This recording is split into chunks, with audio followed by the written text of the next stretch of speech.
Aspirants welcome to our YouTube channel knowledge hub में आपका एक बार फिर से स्वागत है।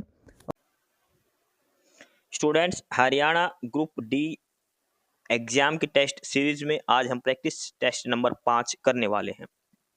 4 प्रैक्टिस टेस्ट की क्लास हम डाल चुके हैं।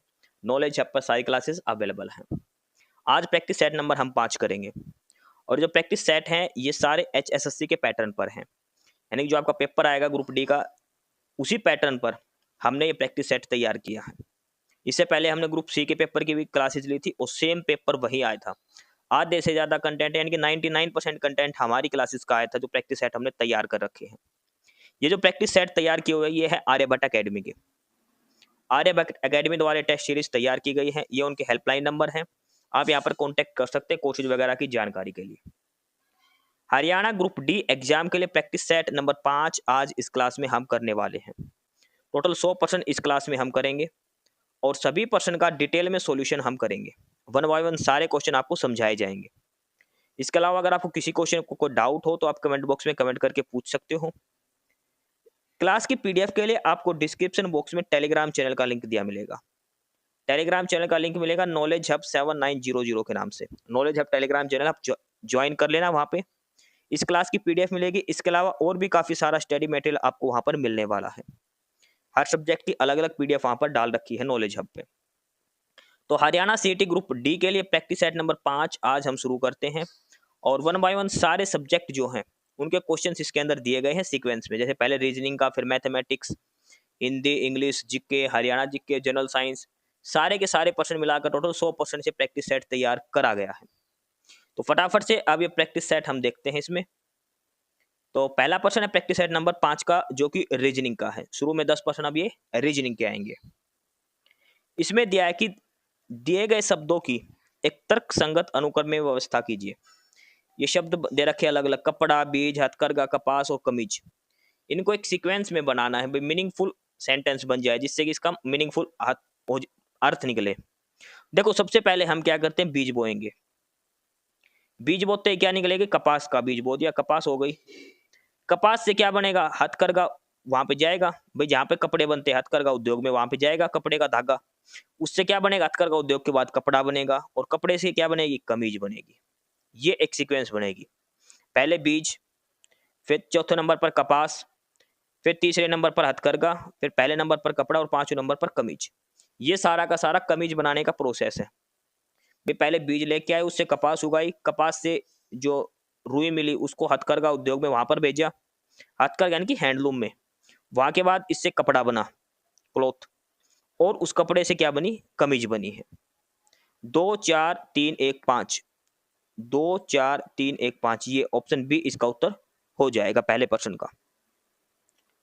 आगे है प्रश्न नंबर 2 और इसमें दिया गया है कि नीचे दिए गए वैकल्पिक शब्दों में से उस शब्द को चुनिए जिसका निर्माण नीचे दिए गए शब्दों के अक्षर से नहीं हो सकता। भाई ये वर्ड दिया गया है इंटरनेशनल।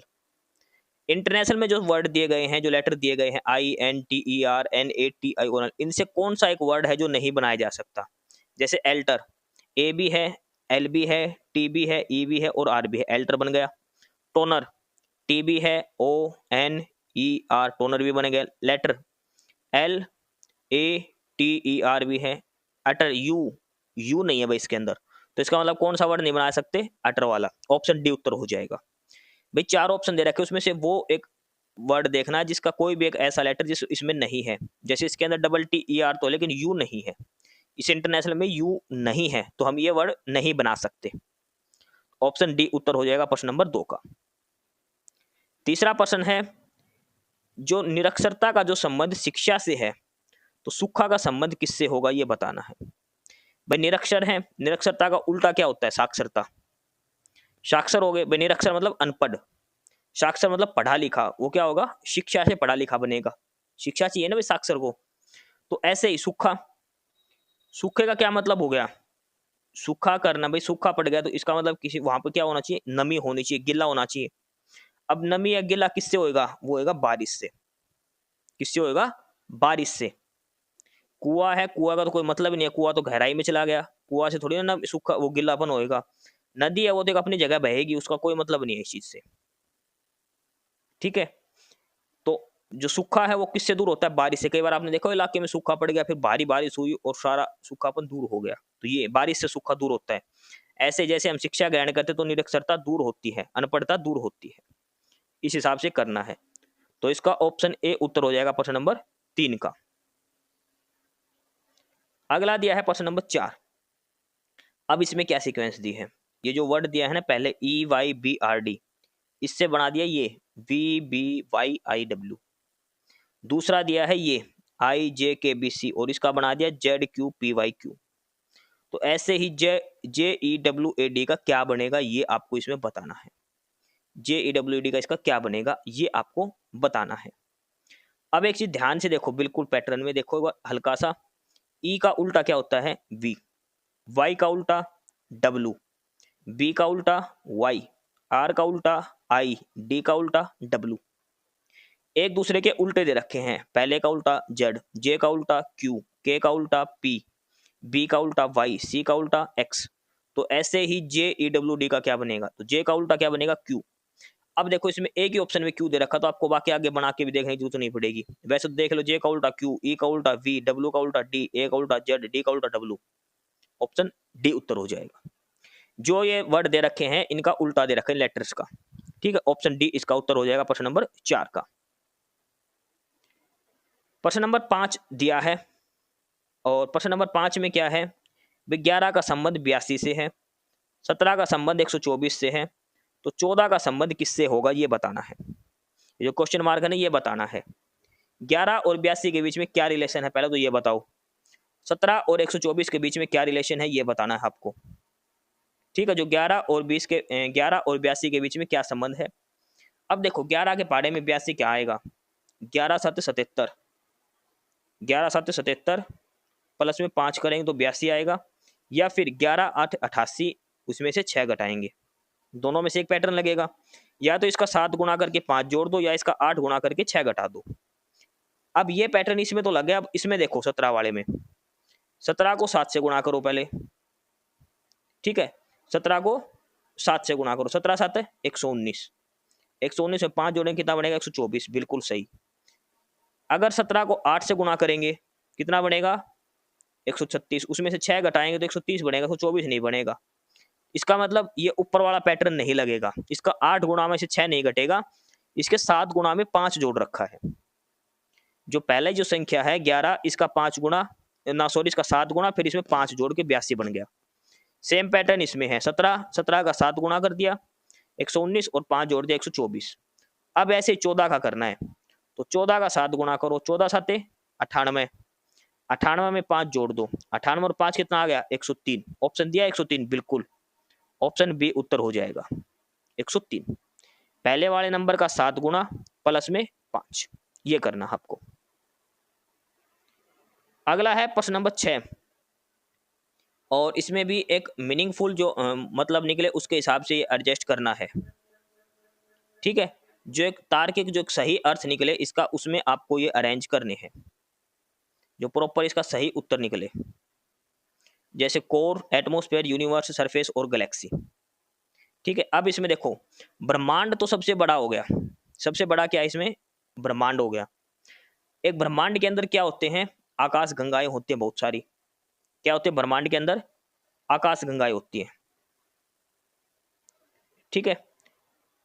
ब्रह्मांड के अंदर आकाश गंगाएं, आकाश गंगा कहाँ पर है? ये गैलेक्सी होगी, ये 5वां नंबर हो गया। ब्रह्मांड कहाँ पर है? तीसरे नंबर पर। अब आकाश गंगा के अंदर क्या होता है भाई? बहुत सारे आकाश गंगाएं हो गई। अब किसी एक आकाश गंगा के अंदर क्या होगा? वायुमंडल होगा। वायुमंडल, वायुमंडल के बाद क्या आएगा? फिर भूतल भाई, कोई जमीन, कोई ग्रह, कोई उपग्रह, कुछ भी होगा, फिर कोर बनेगी, ठीक है।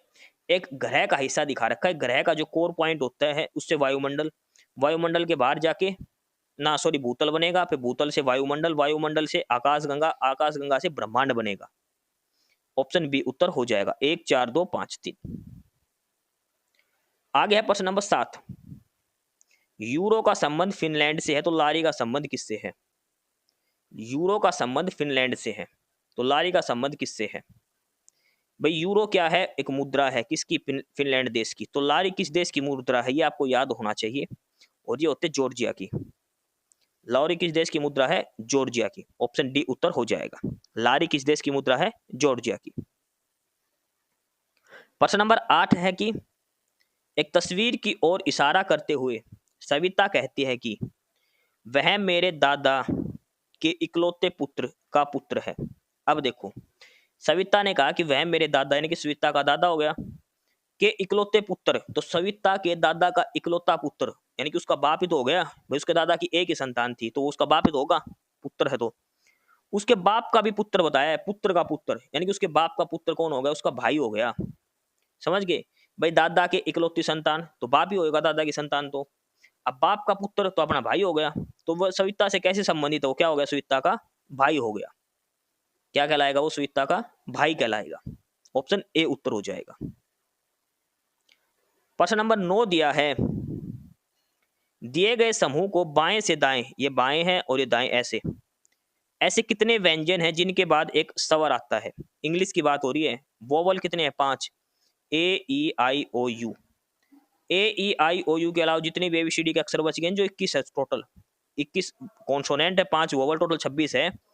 तो ऐसे 21 कॉन्सोनेंट, उनके आगे एक वोवल दिया है, ऐसे कौन से हैं? ऐसे कौन से हैं जिनके आगे दिया है? जैसे यू एक वोवल है, हमें वोवल नहीं, हमें कॉन्सोनेंट देखना है और उसके बाद में वोवल होना चाहिए, पूछा है। ऐसे कितने व्यंजन हैं जिनके ठीक बाद एक स्वर आता है? पहले तो वो कॉन्सोनेंट होना चाहिए, जैसे टी एक कॉन्सोनेंट है, इसके बाद एक वोवल होना चाहिए। Vowel A E I O you है? नहीं है। हमें सीधा ए ई आई ओ यू देखो यहाँ पर है, इससे पहले कॉन्सोनेंट है बिल्कुल। एक तो पेयर ये बन गया किसका? डी ई का। दूसरा पेयर देखो, एक ये बन गया एम ई का।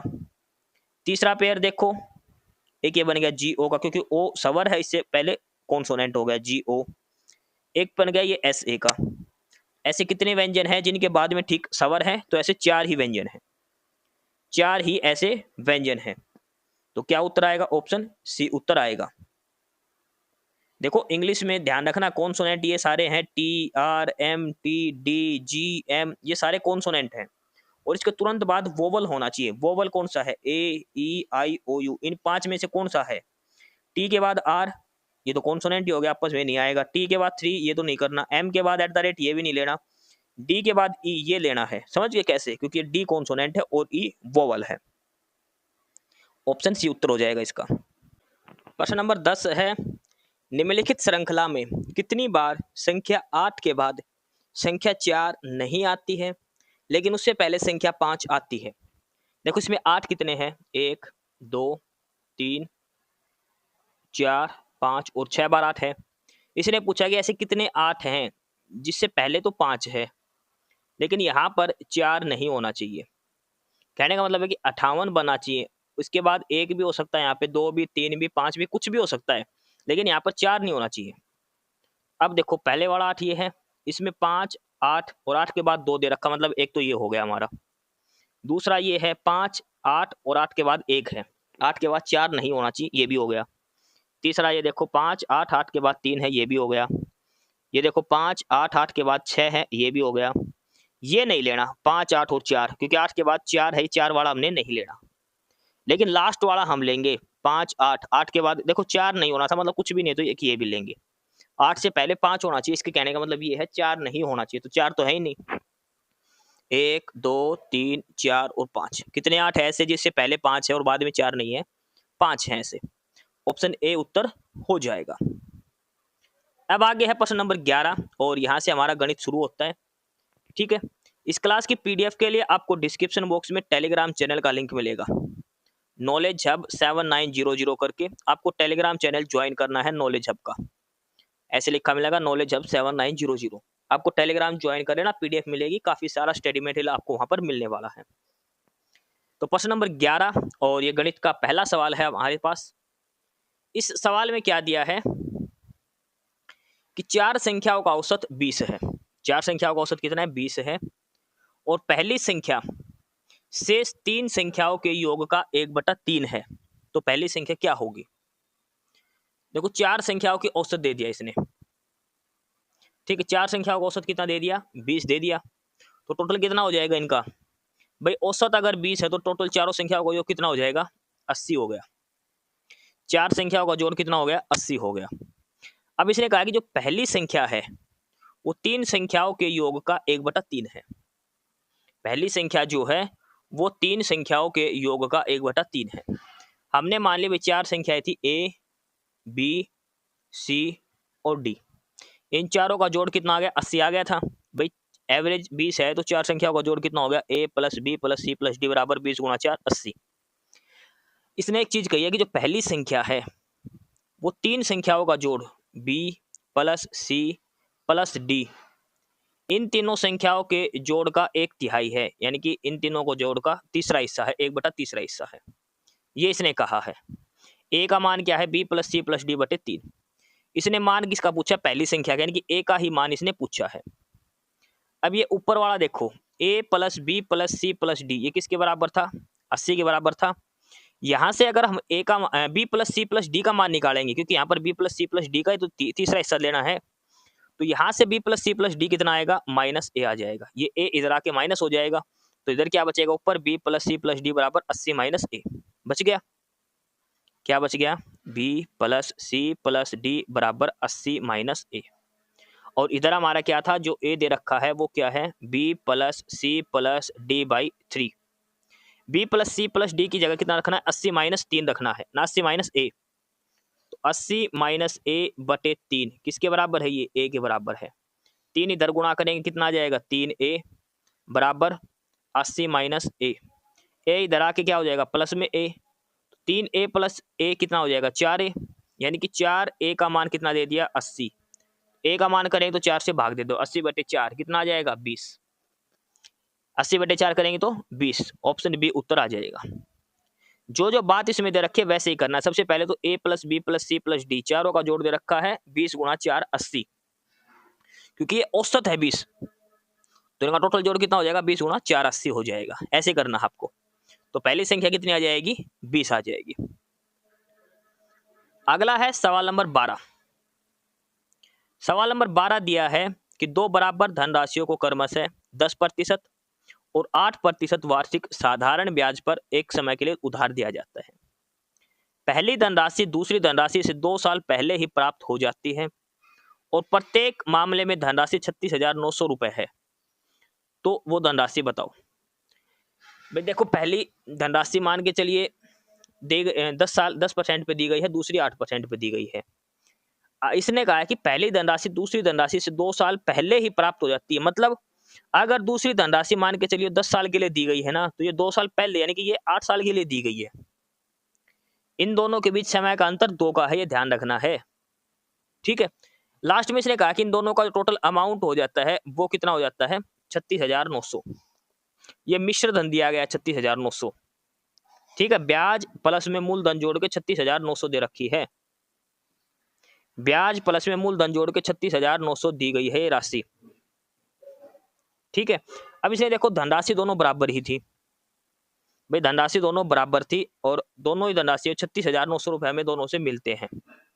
इस सवाल को चाहे आप ऑप्शन से कर लो भाई, एक हमने कोई भी एक मूलधन मानना उसका, और फिर उसका 10% की दर से 2 साल का पहले तो 2 साल का अंतर आ जाएगा 2% का। अब देखो इसमें क्या करना है, 2 साल का फर्क है यहाँ पे और 2% का। मान के चलिए हमने शुरू में मूलधन हमारा 100 रुपए था, 100 रुपए था, 100 रुपए इसमें था, 100 रुपए इसमें था। मूलधन गुणा में दर, समय मान लिया हमने x था, बटे में 100। ये पहली धनराशि का ब्याज है। दूसरी धनराशि भी हमारी 100 रुपए थी, दर है 8%। इसका समय कितना था? इसका 2 साल ज्यादा था इससे, बटे में 100। भाई चाहे 8 वाले का x प्लस 2 कर लो, चाहे इसका x माइनस 2 कर दो, बात एक ही है। दोनों में 2 साल का अंतर होना चाहिए। इसके बाद इन दोनों से जो टोटल आएगा वो मूलधन में जुड़ के 200 प्लस में ये ब्याज जुड़ जाएगा दोनों में से। यहां से हमें x का मान निकालना है, उससे हमारी दर निकलेगी। दर के बाद हमने मूलधन निकालना पड़ेगा फिर वापस से। ठीक है। तो इसमें जो हमारा जो आएगा जो मूलधन वो आएगा 20,500 रुपए। क्या आएगा? 20,500 रुपए हमारा इसमें आ जाएगा। यहां से जब हम x निकालेंगे ना तो x का मान आ जाएगा 8, यानी कि एक धनराशि 8 साल के लिए दी गई है और दूसरी धनराशि 10 साल के लिए दी गई है। ठीक है, ऐसे निकलेगा ये। ऑप्शन ए उत्तर हो जाएगा प्रश्न नंबर 12 का। प्रश्न नंबर 13 देखो, पी और क्यू की औसत मासिक आय 5,050 रुपए है। औसत दे रखे दोनों की मासिक आय का। क्यू और आर की औसत मासिक आय है 6250 रुपए, पी और आर की औसत मासिक आय है 5200 रुपए। तो पी की आय कितनी है ये बतानी है। अब देखो पी प्लस क्यू की एवरेज दे रखी है 5050, तो टोटल आय कितनी हो जाएगी, इसका 2 गुना। भाई 2 जनाओं की औसत है तो टोटल कितना हो जाएगा, ये 5050 का 2 गुना करेंगे तो 10,100 रुपए। पी और आर की दे रखी है 5200, तो पी प्लस आर का टोटल कितना हो जाएगा, 5200 गुना 2 करेंगे तो 10,400। क्यू प्लस आर कितना दे रखा है 6250, औसत है ये, तो टोटल कितनी हो जाएगी 6250 गुना 2 करेंगे तो 12,500। इसने पी की आय पूछी है, पी की आय करने के लिए इसको जोड़ दो तीनों को, पी प्लस क्यू जमा पी प्लस आर जमा क्यू जमा, तो जोड़ेंगे तो 2 बार पी आएगा जमा 2 बार क्यू आएगा जमा 2 बार आर आएगा। ठीक है, और टोटल कितना हो जाएगा 10,400, 10,100, 12,500। इन सारों को जोड़ेंगे तो कितना बनेगा, टोटल 33,000 बनेगा। यहाँ से 2 कॉमन ले लो तो 33,000 को 2 से भाग दे तो अंदर क्या हो जाएगा, P plus Q plus R 16,500 के बराबर आएगा। लास्ट में हमारा क्या आएगा, यहाँ से P plus Q plus R 2 common लिया था, सारा के बाहर कितना आया था 33,000। तो यहाँ से P plus Q plus R निकालेंगे तो 2 कहाँ जाएगा, ये नीचे आ जाएगा, इससे काटेंगे तो कितना आ जाएगा 16,500। P plus Q plus R आ गया 16,500। अब यहाँ से जो वैल्यू हम निकालने वो निकाल सकते हैं। पी निकालना हो तो क्यू प्लस आर की वैल्यू रख दो, क्यू निकालना हो तो पी प्लस आर की वैल्यू रख दो, आर निकालना हो तो पी प्लस क्यू की वैल्यू रख दो। हमने इसमें पी निकालना है तो क्यू प्लस आर का मान रखो, क्यू प्लस आर कितना है 6250 है, तो औसत है, टोटल मान कितना था इसका डबल था ना 12,500। तो यहाँ पे कितना रख दो 12,500, 16,500 में से 12,500 गए तो कितने बच गए 4,000 बच गए। समझ गए, 4,000 रुपए पी की मासिक आय आ जाएगी। जो जो बात इसमें दे रखी है वो हमने ऐसे कैसे लिखनी है। प्रश्न नंबर 14 दिया है, 2 मिश्र धातुओं में तांबे से टिन का अनुपात 3:4 है। एक में तो है 3:4, किसका, तांबा और टिन का। ठीक है, दूसरा है 1:6। यदि नए मिश्र धातु को बनाने के लिए पहली मिश्र धातु के 7 किलो और दूसरे के 21 किलो को मिलाया जाए तो नए मिश्र धातु में तांबे से टिन का, देखो एक चीज और ध्यान रखो, ये रेशियो दे रखा कॉपर और टिन का दे रखा है, दोनों जगह कॉपर और टिन का, और लास्ट में इसने कॉपर और टिन का अनुपात पूछा है। ठीक है, नए एलॉय में पहले का 7 किलो लेना है, जिसका 3:4 है ना, ये 7 किलो लेनी है, और जो 1:6 में है ये लेनी है 21 किलो हमें लेनी है, मिक्स करनी है, और नया अलॉय हमें इससे बनाना है, तो कितने मिश्र धातु बनेगी ये बताना है। ठीक है, अब देखो पहली 3:4 के अंदर है, तो कॉपर कितना है इसमें 3 है, और टिन कितना है 4 है, कॉपर 3 और टिन 4, टोटल कितना है ये 7, और ये 7 किलो ही हमें लेनी है, तो सही है ये।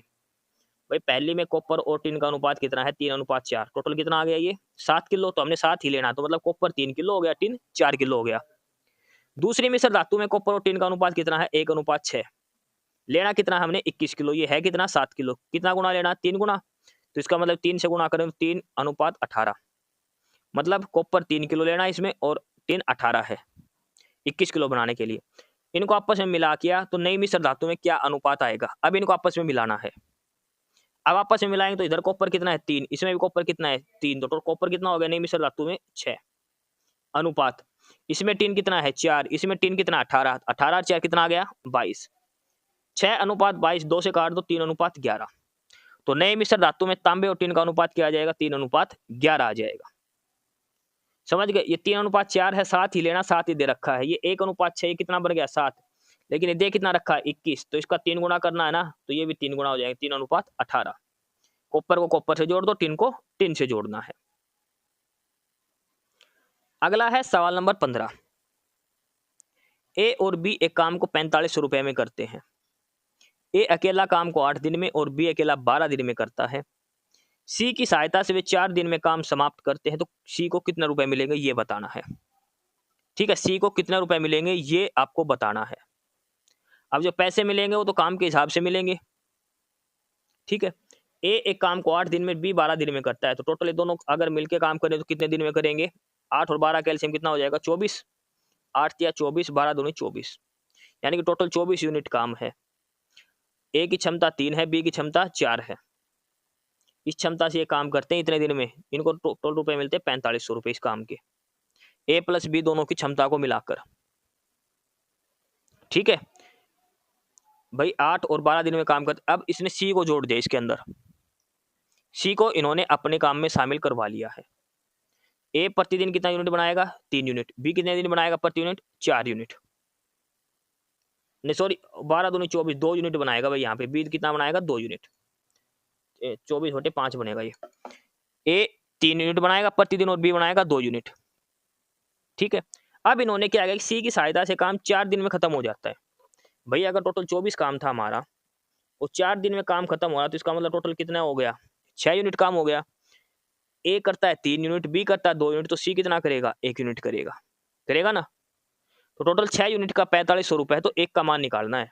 6 यूनिट का कितने पैसे दे रखे, 4500 रुपए। एक का मान कर ले बटे 6 गुणा में 1, तो सी को कितने रुपए मिलेंगे, 4500 बटे में 6। 4500 बटे 6 करेंगे कितना आ जाएगा, 750। देखो ए का जो एफिशिएंसी आएगी वो 3 आएगी, बी की एफिशिएंसी 2 आएगी और सी की एफिशिएंसी यहाँ से 1 आएगी। तीनों की क्षमताओं के हिसाब से पैसे मिलेंगे। टोटल क्षमता कितनी हो गई, 6, यानी कि 6 एफिशिएंसी के पैसे हैं 4500 रुपए। सी की एफिशिएंसी कितनी है, 1, 1 का मान निकालो, तो 4500 बटे 6 गुणा में 1, 750 रुपए। ऑप्शन डी उत्तर हो जाएगा इसका प्रश्न नंबर 15 का। आगे सवाल नंबर 16, मरिया ने 26,000 रुपए में एक स्कूटर खरीदा, उसने उसे 10% की हानि पर बेच दिया।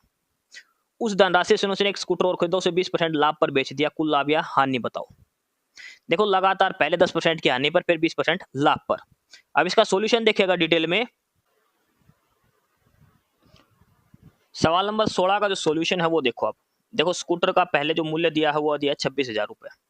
26,000 में स्कूटर खरीदा था, शुरू में उसको 10% की हानि पर बेचा, दोबारा उसी चीज से खरीद कर जो कीमत आई थी उसके बाद उसको 20% लाभ पर बेच दिया। अभी देखो दो क्रमागत छूट जो निकालते हैं ना हम, जैसे लगातार दो सक्सेसिव छूट देता, भाई किसी वस्तु पर 10% की छूट दे दी, दूसरे पर 8% की, तो उसमें हम एक फार्मूला लगाते हैं। क्या लगाते हैं, x + y + -xy / 100। अब लाभ है वो प्लस में रहेगा, हानि है वो माइनस में रहेगी।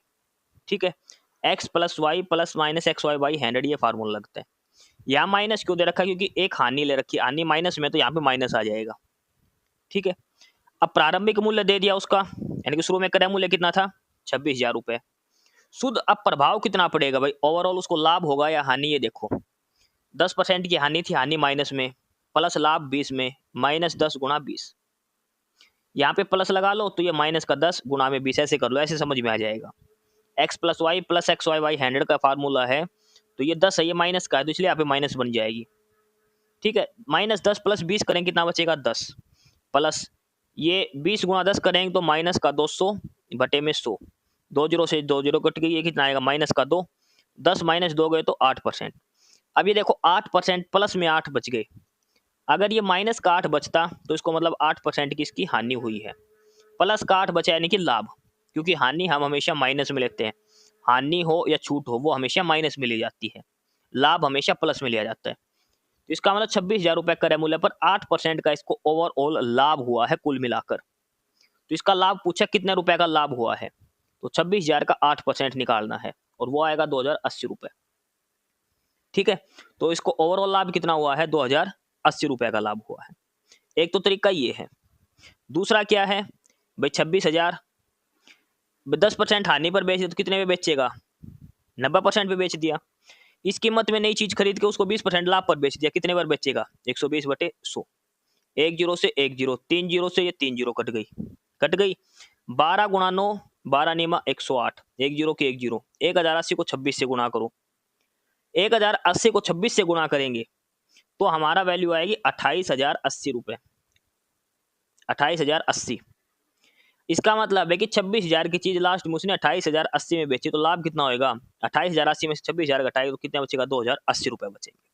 चाहे तो आप ऐसे कर सकते हो, या फिर आपको ये फार्मूला आता है तो इससे कर लो, x + y + xy / 100 वाले से। ठीक है, ये इसका उत्तर हो जाएगा प्रश्न नंबर 16 वाले का।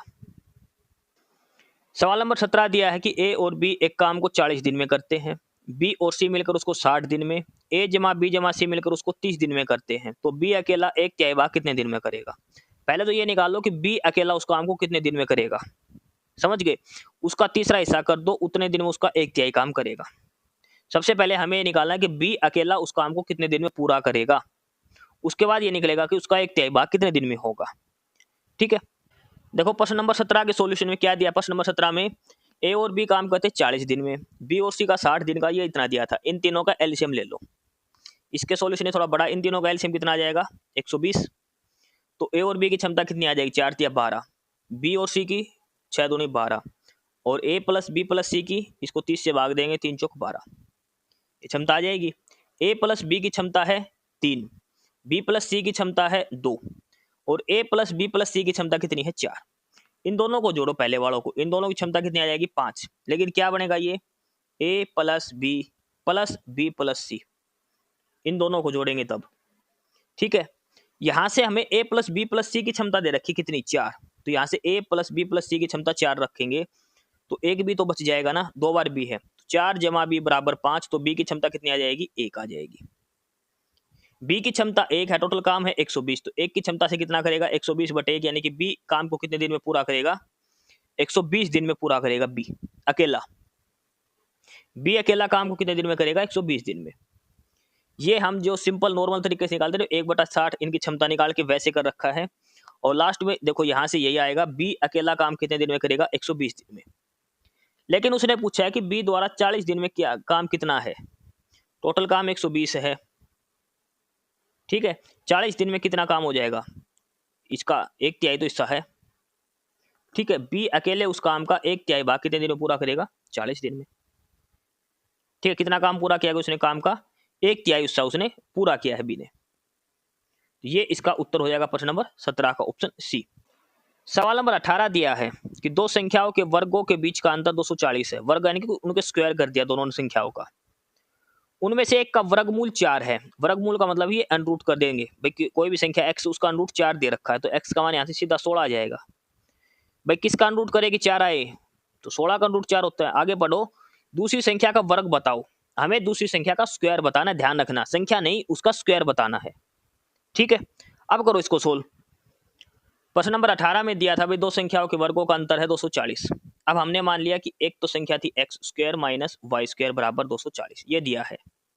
लेकिन इसने एक चीज बोल रखी है कि एक संख्या का वर्गमूल 4 है, ठीक है। भाई हमने वो संख्या x मान रखी, x का वर्गमूल 4 दे रखा है, तो भाई वर्गमूल 4 किस संख्या का होता है, 4 किस संख्या का वर्गमूल होता है, 16 का वर्गमूल 4 होता है ना। तो इसका मतलब एक संख्या कितनी आ गई, x हमारी 16 आ गई, एक संख्या हमारी 16 बन गई। दूसरी संख्या हमने y मान ली, तो X square minus Y square बराबर 240, यानी कि 16 का स्क्वायर माइनस वाई स्क्वायर बराबर 240। वाई स्क्वायर आ गया यहाँ से 16, भाई 16 का स्क्वायर कितना हो गया, 256 माइनस वाई स्क्वायर बराबर 240, ये 240 इधर आ जाएगा, वाई स्क्वायर इधर, 256 में से 240 के कितना बचेगा, 16। अब इसका उत्तर 16 क्यों है, क्योंकि इसने लास्ट में क्या पूछा है, दूसरी संख्या का वर्ग ही पूछा है, वाई स्क्वायर ही इसने पूछा है, और वाई स्क्वायर ही हमारा मान आ गया 16, तो दूसरी संख्या का वर्ग कितना हो जाएगा, 16 हो जाएगा। तो प्रश्न नंबर 18 का ऑप्शन बी उत्तर हो जाएगा 16। सवाल नंबर 19 में दिया है कि एक व्यक्ति 600 मीटर लंबी सड़क को 5 मिनट में पार करता है, उसकी गति बताओ। स्पीड क्या होता है, डिस्टेंस अपॉन में टाइम, दूरी बटे में समय बराबर 4, ये फार्मूला लगेगा। अब सोल्व करके देखते हैं कैसे। प्रश्न नंबर 19 में देखो भाई सड़क दे दी 600 मीटर की और टाइम लिया है 5 मिनट का। अब स्पीड क्या होती है, डिस्टेंस अपॉन में टाइम, दूरी बटे में समय होती है। ये मीटर में है, ये मिनट में है, किलोमीटर प्रति घंटा में हमें निकालना है। अब ये मिनट है, इसको पहले सेकंड में बना लो, तो एक मिनट में कितनी सेकंड होती है, 60, तो कितनी सेकंड हो गई ये, 300 सेकंड। 5 मिनट का मतलब है 300 सेकंड। ये मीटर पर सेकंड, स्पीड निकल जाएगी। स्पीड क्या होगी, डिस्टेंस अपॉन में टाइम, दूरी बटे में समय, तो कितनी बन जाएगी ये 600 बटे में 300। भाई 60 कहाँ से आ गया, ये 5 मिनट को सेकंड में करेंगे तो 60 से गुणा करनी पड़ेगी, ठीक है। ये आ गया 600 गुणा में 5 बटे 60, कितना बनेगा, ये 2 के बराबर आएगा। अब ये 18 बटे 5 कहाँ से आ गया, 18 बटे 5 मीटर पर सेकंड को जब हम किलोमीटर प्रति घंटा में करेंगे तो 18 बटे 5 से गुणा करते। भाई कई बार देखा ना, किलोमीटर प्रति घंटा को मीटर पर सेकंड में करेंगे तो 5 बटे 18 से करते हैं, और मीटर पर सेकंड को किलोमीटर प्रति घंटा में करेंगे तो 18 बटे 5 से गुणा करते हैं। तो इसको 18 बटे 5 से गुणा कर देंगे तो टोटल स्पीड कितनी आ जाएगी, क्योंकि हमारा उत्तर जो ऑप्शन दे रखे वो किलोमीटर प्रति घंटा में दिया है, 36 बटे 5 यानी कि 7.2 किलोमीटर प्रति घंटा, ये हमारी स्पीड आ जाएगी किलोमीटर प्रति घंटा के अंदर। अगर मिनट में मीटर पर सेकंड तो आ गई 2 मीटर पर सेकंड हमारी स्पीड आ गई, लेकिन इसे किलोमीटर में उत्तर दिया है, तो किलोमीटर के लिए इसको 18 बटे 5 से गुणा कर देंगे, 7.2 किलोमीटर प्रति घंटा, ये इसका उत्तर आ जाएगा प्रश्न नंबर 19 का, ठीक है। ऑप्शन बी इसका आंसर हो जाएगा प्रश्न नंबर 19 का। सवाल नंबर 20 में दिया है कि एक व्यक्ति बिंदु ए से बी के बीच में 120 किलोमीटर की दूरी कार से तय करता है। पहले 40 किलोमीटर के दौरान उसकी स्पीड है 50 किलोमीटर प्रति घंटा और शेष दूरी के लिए 40 किलोमीटर प्रति घंटा। ए से बीच की दूरी बताओ ना, ए से बीच की औसत गति बताओ। भाई टोटल दूरी दे दी 120 किलोमीटर गाड़ी चलनी है, ठीक है। 40 किलोमीटर तो चलाओ 50 की स्पीड से, अब बच गया कितना 80 किलोमीटर, वो चला है ये 60 की स्पीड से। तो ए और बी के बीच में इसकी एवरेज स्पीड बतानी है। एवरेज स्पीड क्या होगी, टोटल डिस्टेंस अपॉन में टोटल टाइम। अब इसको अगर हम डिटेल में सॉल्यूशन करें इसका, देखो 20 नंबर में क्या दिया है, टोटल दूरी दे दी 120 किलोमीटर। पहले 40 किलोमीटर तो चला, स्पीड कितनी है 50 की। अगले 80 किलोमीटर जो बच गए, भाई 40 चल लिया तो कितना बच गया 80 किलोमीटर बच गया, उसमें स्पीड कितनी है इसकी 60 किलोमीटर प्रति घंटा। अब औसत स्पीड क्या होती है, average speed, total distance upon में total time. Total distance upon में टोटल टाइम, ये एवरेज जो स्पीड है उसका फार्मूला होता है।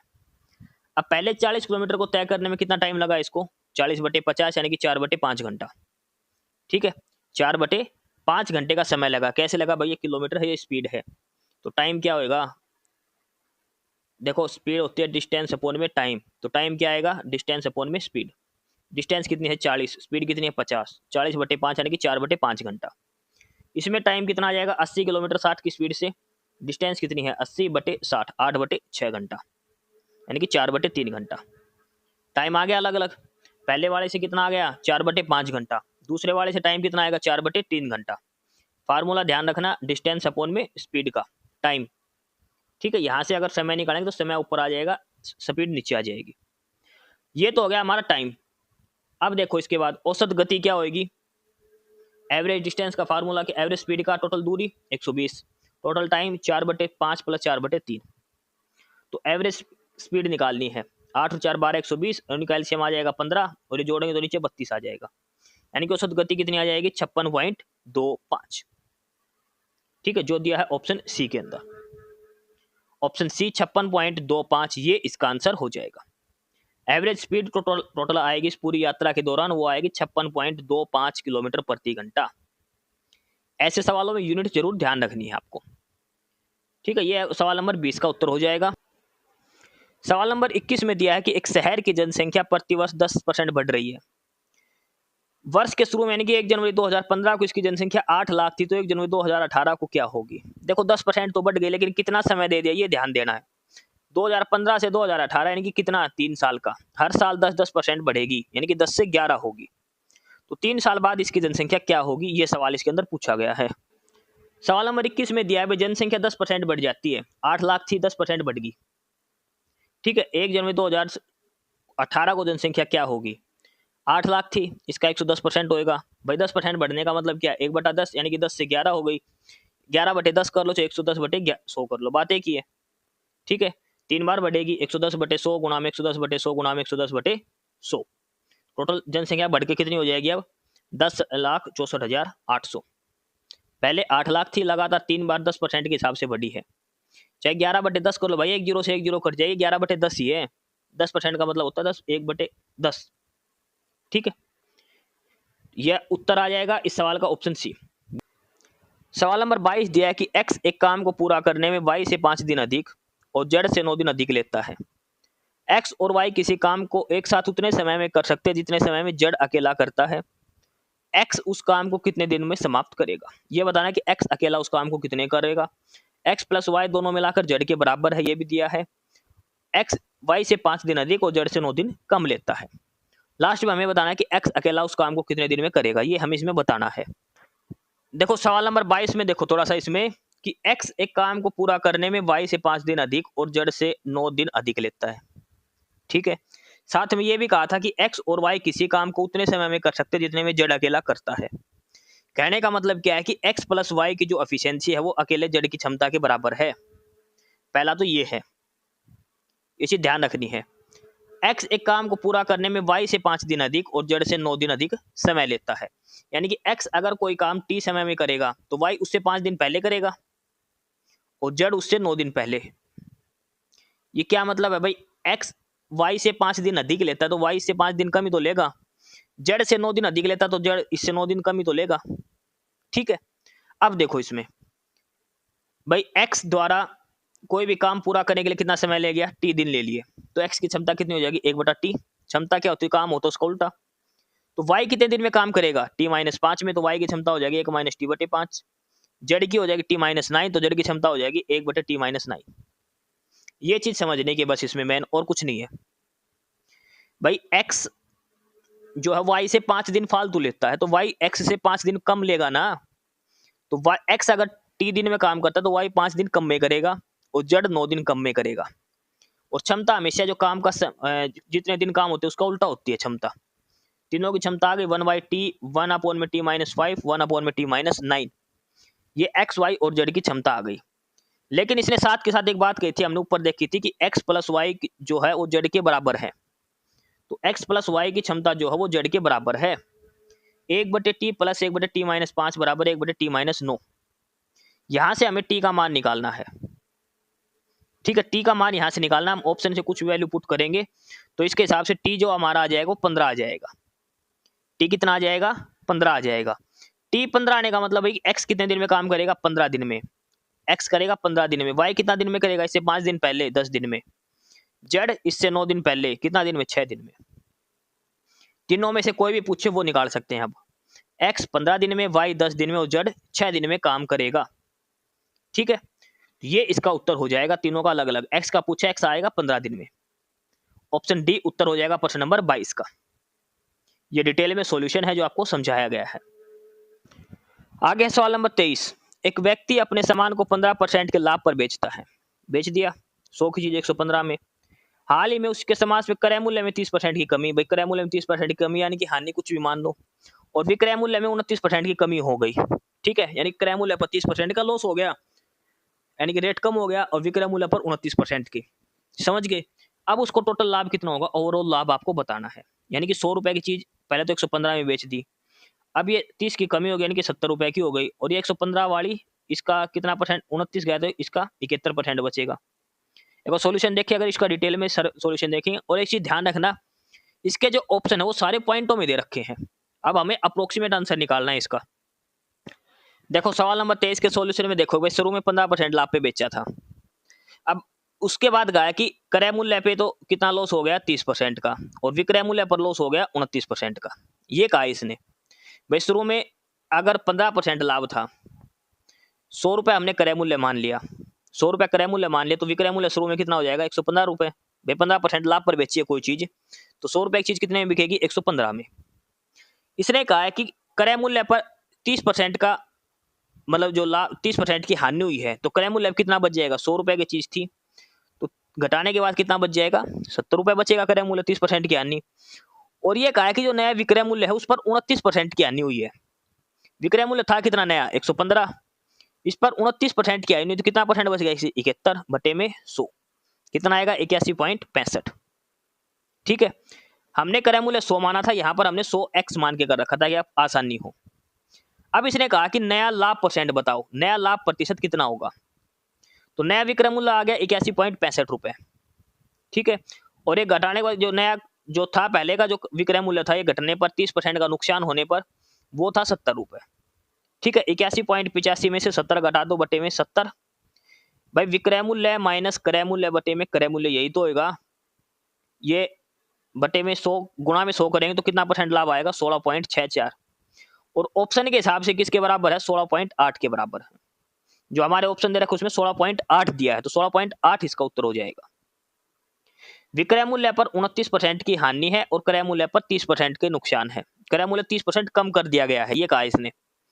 क्रय मूल्य जब 30% कम करेंगे तो 70 रुपए बचेगा। शुरू में 100 रुपए क्रय मूल्य था, 30 घटा दे कितना बच गया 70। ठीक है, 70 की चीज को 81 रुपए में बेचा, कहने का मतलब ये है इसके अंदर कितने का लाभ हुआ 81 माइनस 70 करेंगे तो और बटे में क्रय मूल्य गुणा में 100। ये आ जाएगा सवाल नंबर 23 का उत्तर 16.8। सवाल नंबर 24 में दिया है कि 3 विषयों में एक छात्र द्वारा प्राप्त अंक 1:2:3 में है। स्कूल ने प्रत्येक विषय के लिए 5% ग्रेस अंक दिए हैं, तो छात्र के नए अनुपात बताओ। भाई पहले मान लो हिंदी में 10 थे, इंग्लिश में 20 थे, गणित में 30 नंबर थे। अब 5% ग्रेस मार्क्स दे दिए, अब नया अनुपात क्या होगा। 5% इनके नंबर बढ़ा दिए गए हैं, तो नया अनुपात क्या होगा ये बताना। देखो मान लिया अंक थे x, 2x और 3x, क्योंकि 1:2:3 है। अब इसने क्या कहा कि 5% ग्रेस दिए हैं, पहले नंबर थे एक्स, अब 5 नंबर ग्रेस कितना हो गया, टोटल 100 का 105, ठीक है। दोबारा नंबर आए थे 2x, अब इसमें ये भी कितना हो जाएगा 2x का 105/100, तीसरे का भी 3x गुणा 105/100, क्योंकि 5-5% ग्रेस नंबर दे दिए तो तीनों बराबर बढ़ेंगे ना, ठीक है। अब इनका अनुपात क्या रहेगा वो बताना आपको। भाई ये मान के चलो, ये ऐसे x मान के भी नहीं करो, मान लो इसमें 10 नंबर थे, इसमें 20 नंबर थे और इसमें 30 नंबर थे, ये मान के चलो 1:2:3 का मतलब यही तो हो गया। अब 5-5 नंबर बढ़ा दिए सारे, ठीक है। अब देखो 5 नंबर यहां भी बढ़ेंगे, 5 नंबर ग्रेस मार्क्स दिए हैं सभी के अंदर, 5 नंबर जो है इसने ये ग्रेस मार्क्स दिए हैं, तो ग्रेस मार्क्स चाहे कितने भी दो, इनका जो अनुपात है वो सेम ही रहेगा, 1:2:3, क्या रहेगा 1:2:3 रहेगा। सवाल नंबर 25 दिया है कि सोना पानी से 17 गुना भारी है, तांबे से 9 गुना भारी है, तो किस अनुपात में धातुओं का मिश्रण किया जाए ताकि सोना पानी से 12 गुना भारी बने। सीधा सा एलिगेशन लगेगा इस सवाल के अंदर, कैसे लगेगा, देखो सोना का शुरू में कितना दे रखा 17 गुना, फिर दे रखा 9 गुना, ओवरऑल कितना दे रखा है 12 गुना भारी होना चाहिए, सीधा एलिगेशन लग जाएगा 17, 9 और 12 का 3:5 में, ठीक है। 12 में से 9 गया 3 आएगा, 17 में से 12 गया तो 5 आएगा। तो नए जो धातु बनेगी उसमें किस अनुपात में मिलाना चाहिए, 3:5 के अनुपात में मिलाना चाहिए, ऑप्शन सी उत्तर हो जाएगा। बिल्कुल सीधा सा सवाल है, कोई कुछ मत मानना, ठीक है। पानी से 17 भारी, उससे 9 गुना भारी, जो जो मान दे रखा वैसे रखना आपको। अब क्वेश्चन नंबर 26 और यहाँ से अब हमारी जनरल साइंस शुरू होती है। अब हम जनरल साइंस के 15 क्वेश्चन यहाँ पर कंटिन्यू देखने वाले हैं। इस क्लास की पीडीएफ के लिए आपको डिस्क्रिप्शन बॉक्स में टेलीग्राम चैनल का लिंक मिलेगा, और टेलीग्राम चैनल जो है आपको वो नॉलेज हब के नाम से मिलेगा, ठीक है। नॉलेज हब 7900 आपको टेलीग्राम चैनल मिलेगा, आपको टेलीग्राम ज्वाइन कर लेना है।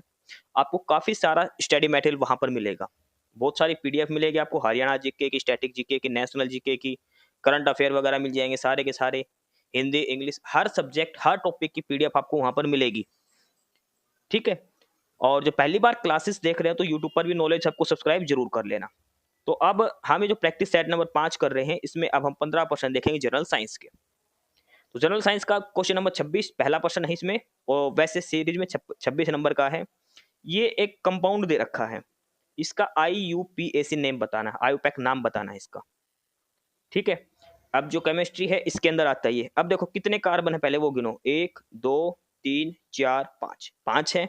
तो 5 के लिए क्या यूज करते हैं हम, पेंटा, पेंट, PENT पेंट, ठीक है। 5 के लिए पेंटा, एक के लिए मिथ, दूसरे के लिए इथ, 3 के लिए प्रोप, 4 के लिए ब्यूट, 5 के लिए पेंटा, 6 के लिए हेक्सिया, ये सारे ध्यान रखना है।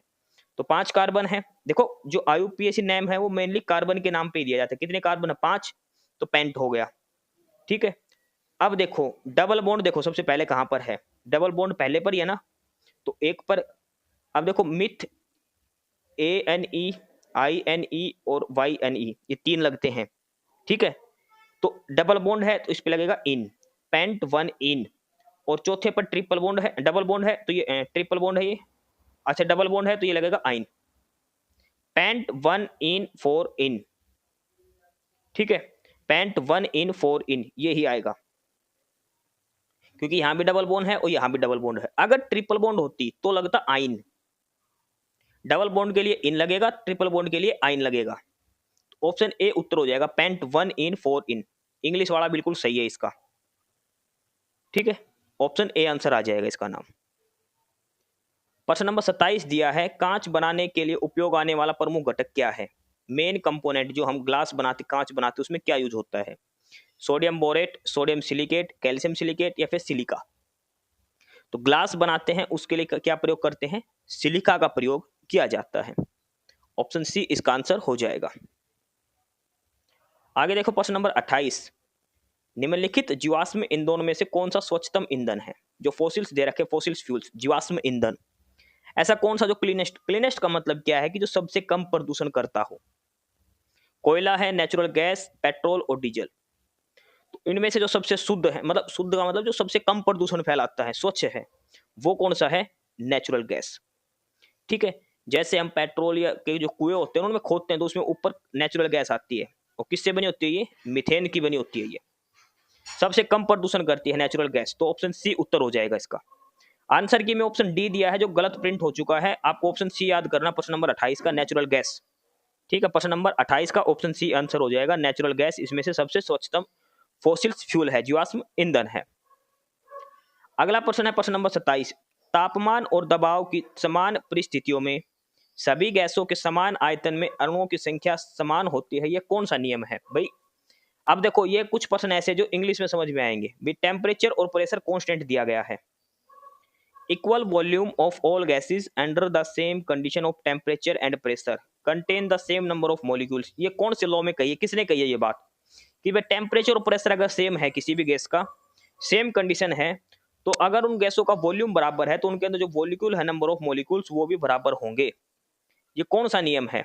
Dalton's law, Charles law, Boyle's law या फिर एवोगैड्रो लॉ? तो ये है एवोगैड्रो लॉ। एवोगैड्रो का लॉ है ये कि इक्वल वॉल्यूम के अंदर समान मॉलिक्यूल्स होते हैं सभी गैसेस के। कंडीशन क्या है कि टेम्परेचर और प्रेशर जो है वो दोनों का सेम रहेगा। ऑप्शन बी इसका आंसर हो जाएगा प्रश्न नंबर 29 का। एवोगैड्रो रूल्स ये कहता है। अगला है प्रश्न नंबर 30, कृत्रिम रूप से फलों को पकाने के लिए उपयोग होने वाली गैस कौन सी है? अब देखो इसमें, देखो गैस के बारे में बात करी है ना, गैस दो हैं, एक इथाइलिन भी है और एक एसिटाइलिन गैस भी है। ऑप्शन सी और डी दोनों है। एसिटाइलिन गैस होती है और एक इथाइलिन कंपाउंड होता है। इसके अंदर गैस की बात करें तो अगर ऑप्शन में एसिटाइलिन है तो पहले एसिटाइलिन लगाना है आपको, C2H4। ठीक है, C2H2 एसिटाइलिन होता है, C2H2 और एक होता है C2H4, ये यूज किए जाते हैं। ऑप्शन सी और डी दोनों इसके आंसर हैं। प्रश्न नंबर 30 के अंदर दोनों ही यूज किए जाते हैं, एथिलीन का भी प्रयोग करते हैं और एसिटाइलिन का भी। ठीक है, ये गैस के फॉर्म में इनका यूज हम करते हैं। ऑप्शन सी और ऑप्शन डी दोनों इसके आंसर हो जाएंगे। एक होता है C2H2 और एक होता है C2H4, ये ध्यान आपको रखना है। कच्चे फल जो होता है उनको जल्दी से पकाने के लिए हम प्रयोग करते हैं। अगला है प्रश्न नंबर 31। प्रश्न नंबर 31 में दिया है कि गहरे सागर में गोताखोर विशिष्ट सूट इसलिए पहनते हैं, मतलब जो सी डाइवर्स होते हैं ना समुद्र के नीचे जो तैरते हैं, तो वो एक स्पेशल सूट पहनते हैं, स्पेशल टाइप का, एक ब्लैक एकदम बॉडी के टच में एकदम चिपका हुआ। तो क्यों पहनते हैं? जो समुद्र के अंदर जो गोताखोर होते हैं ना, जो गोताखोर जाते हैं तो एक स्पेशल टाइप का एक सूट पहन के, ड्रेस पहन के जाते हैं, एकदम स्किन के टच हुआ, एकदम चिपकी हुई ड्रेस पहन के जाते हैं वो। तो इसने पूछा है कि वो क्यों पहनते हैं ऐसा। भाई नॉर्मल कपड़े से पहन से कभी तो स्काई डाइविंग कर सकते, क्यों नहीं करते, सी डाइविंग कर सकते हैं। इसका रीजन क्या है कि समुद्र में उच्च दाब से बचने के लिए, स्वयं को समुद्री जानवरों से बचाने के लिए, शरीर को गीला होने से बचाने के लिए, अपने शरीर का तापमान बनाए रखने के लिए। तो जो सूट पहनते हैं स्पेशल, जो गोताखोर पहनते हैं, उसका मेन काम क्या है कि समुद्र में उच्च दाब से बचने के लिए। देखो जैसे जैसे हम समुद्र में गहराई में जाएंगे ना, तो प्रेशर हमारे शरीर के ऊपर बढ़ता जाता है। ठीक है, और इतना हाई प्रेशर होता है नीचे, जैसे हम समुद्र के गहराई में जाएंगे तो हमारा शरीर फट सकता है वहां पे। इसलिए स्पेशल सूट तैयार किए जाते हैं गोताखोरों के लिए। ठीक है, ताकि जो समुद्र का जो हाई प्रेशर है उसको वो सहन कर सके, हमारे शरीर पर उसका असर कम हो। ऑप्शन ए उत्तर हो जाएगा इसका प्रश्न नंबर 31 का। अगला है प्रश्न नंबर 32। इसने पूछा है कि न्यूक्लियर फ्यूजन नाभिक के संलयन, संलयन का मतलब क्या होगा? जुड़ना। तो नाभिक के संलयन का मतलब क्या होगा कि दो न्यूक्लियर हैं वो आपस में मिलकर एक भारी बड़ा न्यूक्लियर बनाएंगे, ये होता है नाभिक संलयन। अच्छा, नाभिक के विखंडन इसका उल्टा होता है, एक भारी जो नाभिकीय है वो दो छोटे छोटे भागों में खंडित हो जाता है, अलग अलग भागों में। Heavy neutrons are bombard by neutron bombardment का तो कोई चक्कर ही नहीं है। ये heavy nuclear fusion on its own, एक भारी न्यूक्लियस होता है खंडित, ये होता है नाभिक के विखंडन। किसमें होता है? विखंडन होता है इसमें। एक भारी है वो हल्के में टूट जाएगा, लेकिन जो दो हल्के न्यूक्लियाई मिलकर एक भारी न्यूक्लियस बनाती है होता है नाभिक संलयन। ऑप्शन सी इसका आंसर होगा। नाभिक संलयन क्या होता है? दो छोटे छोटे न्यूक्लियस है वो आपस में मिलकर एक बड़ा न्यूक्लियस बनाते हैं, छोटे न्यूक्लियाई मिलकर एक बड़ा न्यूक्लियस बनाते हैं। संलयन का मतलब होता है जोड़ना। ऑप्शन सी इसका आंसर हो जाएगा प्रश्न नंबर 32 का। प्रश्न नंबर 33 का है MOS। देखो ये केमिस्ट्री का प्रश्न है, ये आएगा मेटल ऑक्साइड सेमीकंडक्टर, ये आप छोड़ भी दीजिए, ऐसा प्रश्न खासकर नहीं बनता MOS। ठीक है, मेटल ऑक्साइड सेमीकंडक्टर इसकी फुल फॉर्म होती है। प्रश्न नंबर 34 दिया है कि निम्नलिखित में से तरंग की विशेषता नहीं है। एक वेव होती है तो उसकी कौन सी एक विशेषता नहीं होती? देखो वेव की वेवलेंथ भी होती है और फ्रीक्वेंसी भी होती है, और जो वेव होती है उसकी फिक्स डायमेंशन भी होती है। लेकिन उसका कोई मीडियम नहीं होता। एक वेव को ट्रेवल करने के लिए कोई मीडियम, ये वेव की विशेषता नहीं होती। मीडियम तो एक अलग चीज हो गई जिसके अंदर से वेव को भेजा जाता है भाई, लिक्विड सॉलिड लिक्विड्स में या किसी भी गैसेस मीडियम में भेजा जाता है। वेव की खुद की विशेषता क्या होगी? वेव की निश्चित वेवलेंथ पाएगी, उसकी फ्रीक्वेंसी पाएगी, उसकी निश्चित डायमेंशन पाएगी। उसको एक मीडियम, ये वेव की विशेषता नहीं होती। ठीक है, ऑप्शन डी इसका आंसर हो जाएगा। जो मीडियम, जो माध्यम, चैनल नहीं आएगा यहाँ पे, मैं मीडियम आएगा, मीडियम। ठीक है, सॉलिड लिक्विड गैस कहीं से भी हम वेव को पास आउट करते हैं तो वो एक अलग चीज होगी, बाहर की चीज, वेव की खुद की विशेषता नहीं है ये। ऑप्शन डी आंसर हो जाएगा। प्रश्न नंबर 35 दिया है कि जब किसी वस्तु को ऊंचाई से गिराया जाता है और कोई वायु प्रतिरोध नहीं होता तब क्या होता है? इंग्लिश में अगर इसको हम पढ़े, what will happen if an object is dropped from a height and there is no air resistance. भाई छत से कोई चीज ऊपर से नीचे फेंक दी, इसने कहा है कि acceleration due to gravity constant, और कोई भी एयर रेजिस्टेंस जो प्रतिरोध है ना भाई हवा का, कोई भी सब कुछ जीरो मान लिया तो क्या होगा उस चीज में? देखो ऐसी कंडीशन में क्या होगा, एक्सेलरेशन हो जाएगा कांस्टेंट। एक्सेलरेशन तो हो जाएगा कांस्टेंट, लेकिन जो स्पीड है वो हल्के धीरे धीरे बढ़ेगी। ऊपर से 8 की स्पीड से फेंका तो नीचे फिर 9 हो जाएगी, 10 हो जाएगी, जितनी ऊंचाई से फेंकोगे धीरे धीरे स्पीड बढ़ेगी, लेकिन एक्सेलरेशन कांस्टेंट हो जाएगा उसका। एक्सेलरेशन कांस्टेंट हो जाएगा, स्पीड बढ़ेगी।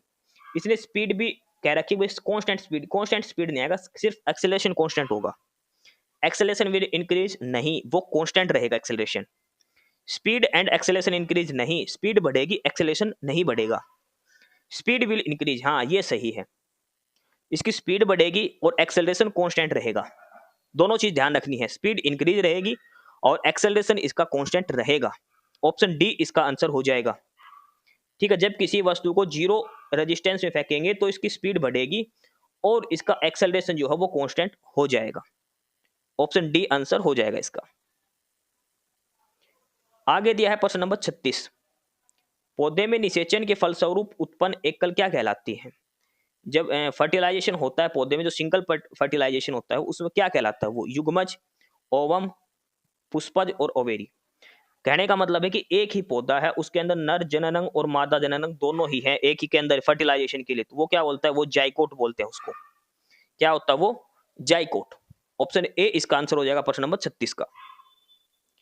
प्रश्न नंबर 37 दिया है, वर्मी कंपोस्टिंग में संलग्न मुख्य जीव क्या है? देखो ये आपने खूब पढ़ा होगा, वर्मी कंपोस्टिंग खाद के लिए। और वर्मिकोलॉजी किससे संबंधित है? ये केचुआ से, अर्थवॉर्म, केचुआ।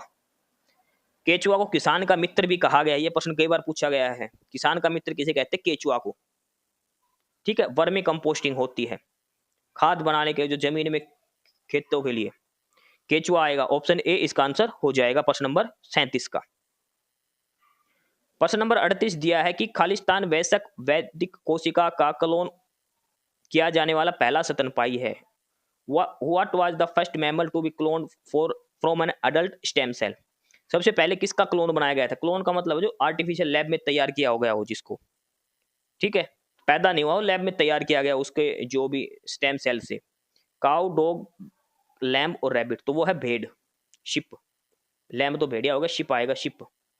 ठीक है, और कौन सी नाम भी पूछे कई बार उसका, वो क्या है? डोली।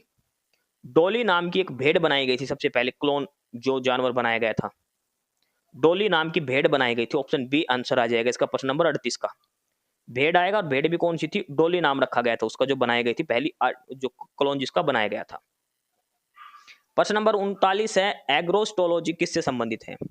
एग्रोस्टोलॉजी, एग्रो, और ये किससे संबंधित है? ग्रास, घास से संबंधित है। ऑप्शन सी इसका उत्तर हो जाएगा प्रश्न नंबर 39 का। प्रश्न नंबर 40 जीएस का आखिरी प्रश्न है, स्पिनिंग जेनी की खोज किसने की थी? स्पिनिंग जेनी जो सूत काटने के लिए प्रयोग की जाती है, स्पिनिंग जेनी, इसमें एक साथ हम 8 जो धागे हैं ऐसे ऐसे पिरो सकते हैं, सूत काट सकते हैं एक साथ 8 धागों का। इसकी खोज किसने करी थी? ये करी थी जेम्स हारग्रीव्स ने। जेम्स हारग्रीव्स ने इसकी खोज करी थी स्पिनिंग जेनी की। ऑप्शन सी आंसर हो जाएगा। ठीक है, ये हमारे 15% थे जीएस के, यहां से हमारे जीएस कंप्लीट हो गई। अब प्रश्न नंबर 41 से, यहां से अब हमारे प्रश्न शुरू होते हैं हिंदी के। अब हिंदी आएंगे 10-15%, फिर आगे इंग्लिश के आएंगे, फिर हरियाणा जी के। ठीक है, क्लास की पीडीएफ के लिए आपको डिस्क्रिप्शन बॉक्स में टेलीग्राम चैनल का लिंक दिया है, नॉलेज हब 7900 करके। आपको टेलीग्राम चैनल ज्वाइन कर लेना, काफी सारा स्टडी मटेरियल मिलेगा, बहुत सारी पीडीएफ मिलेगी आपको। ठीक है, अब हम यहां से हिंदी स्टार्ट कर रहे हैं प्रश्न नंबर 41 से। प्रश्न नंबर 41 दिया कि जागृत शब्द जो है इसका विलोम क्या होगा। जागृत जब शब्द जागृत का मतलब क्या है कि चेतन अवस्था में, तो विलोम क्या होगा सुप्त अवस्था में, क्या होगा सुसुप्त। ऑप्शन डी इसका आंसर हो जाएगा प्रश्न नंबर 41 का। आगे दिया प्रश्न नंबर 42 और इसमें आपको बताना तद्भव शब्द कौन सा है। 4 शब्द दे रखे, आपको तद्भव शब्द बताना है। देखो ये तत्सम तद्भव शब्द आप कर लेना, क्योंकि जो ग्रुप सी का जो सीईटी हुआ था ना, उसमें बहुत आए थे प्रश्न, चारों सेटों में प्रश्न आया था तत्सम तद्भव शब्द का। मोस्ट इंपोर्टेंट है ये तत्सम तद्भव शब्द वाला। तद्भव शब्द बताना है रुक्ष, वृक्ष, ये दोनों दो तत्सम शब्द हैं। पल्लव और खजूर, तो तद्भव शब्द जो है इनमें वो कौन सा है, खजूर। खजूर जो शब्द है इसमें से वो तद्भव शब्द है। ऑप्शन डी उत्तर हो जाएगा प्रश्न नंबर 42 का। प्रश्न नंबर 43 है कि निम्नलिखित में से शुद्ध वर्तनी वाले शब्द का चयन कीजिए। 4 में से एक शब्द शुद्ध लिखा गया है तिलांजलि, कैसे लिखा जाएगा। तो तिलांजलि का जो शुद्ध रूप है ये आएगा ऑप्शन सी वाला, छोटा ती और लास्ट में लैप पे भी छोटे ई की मात्रा लगेगी, तिलांजलि। ऑप्शन सी इसका आंसर हो जाएगा क्वेश्चन नंबर 43 प्रश्न नंबर 43 का। प्रश्न नंबर 44 है कि लेखक शब्द को स्त्रीलिंग बनाने के लिए आप किस प्रत्यय का प्रयोग करेंगे। देखो उपसर्ग आगे लगता है, प्रत्यय पीछे लगता है। लेखक का स्त्रीलिंग क्या होता है पहले तो वो याद होना चाहिए, क्या होगा लेखिका, लेखिका। तो लेखक के अंदर कौन सा प्रत्यय लगा है कि लेखक, तो इसके अंदर क्या लगेगा इक्का, लेखिका, इक्का प्रत्यय लगेगा। ऑप्शन डी उत्तर हो जाएगा लेखिका।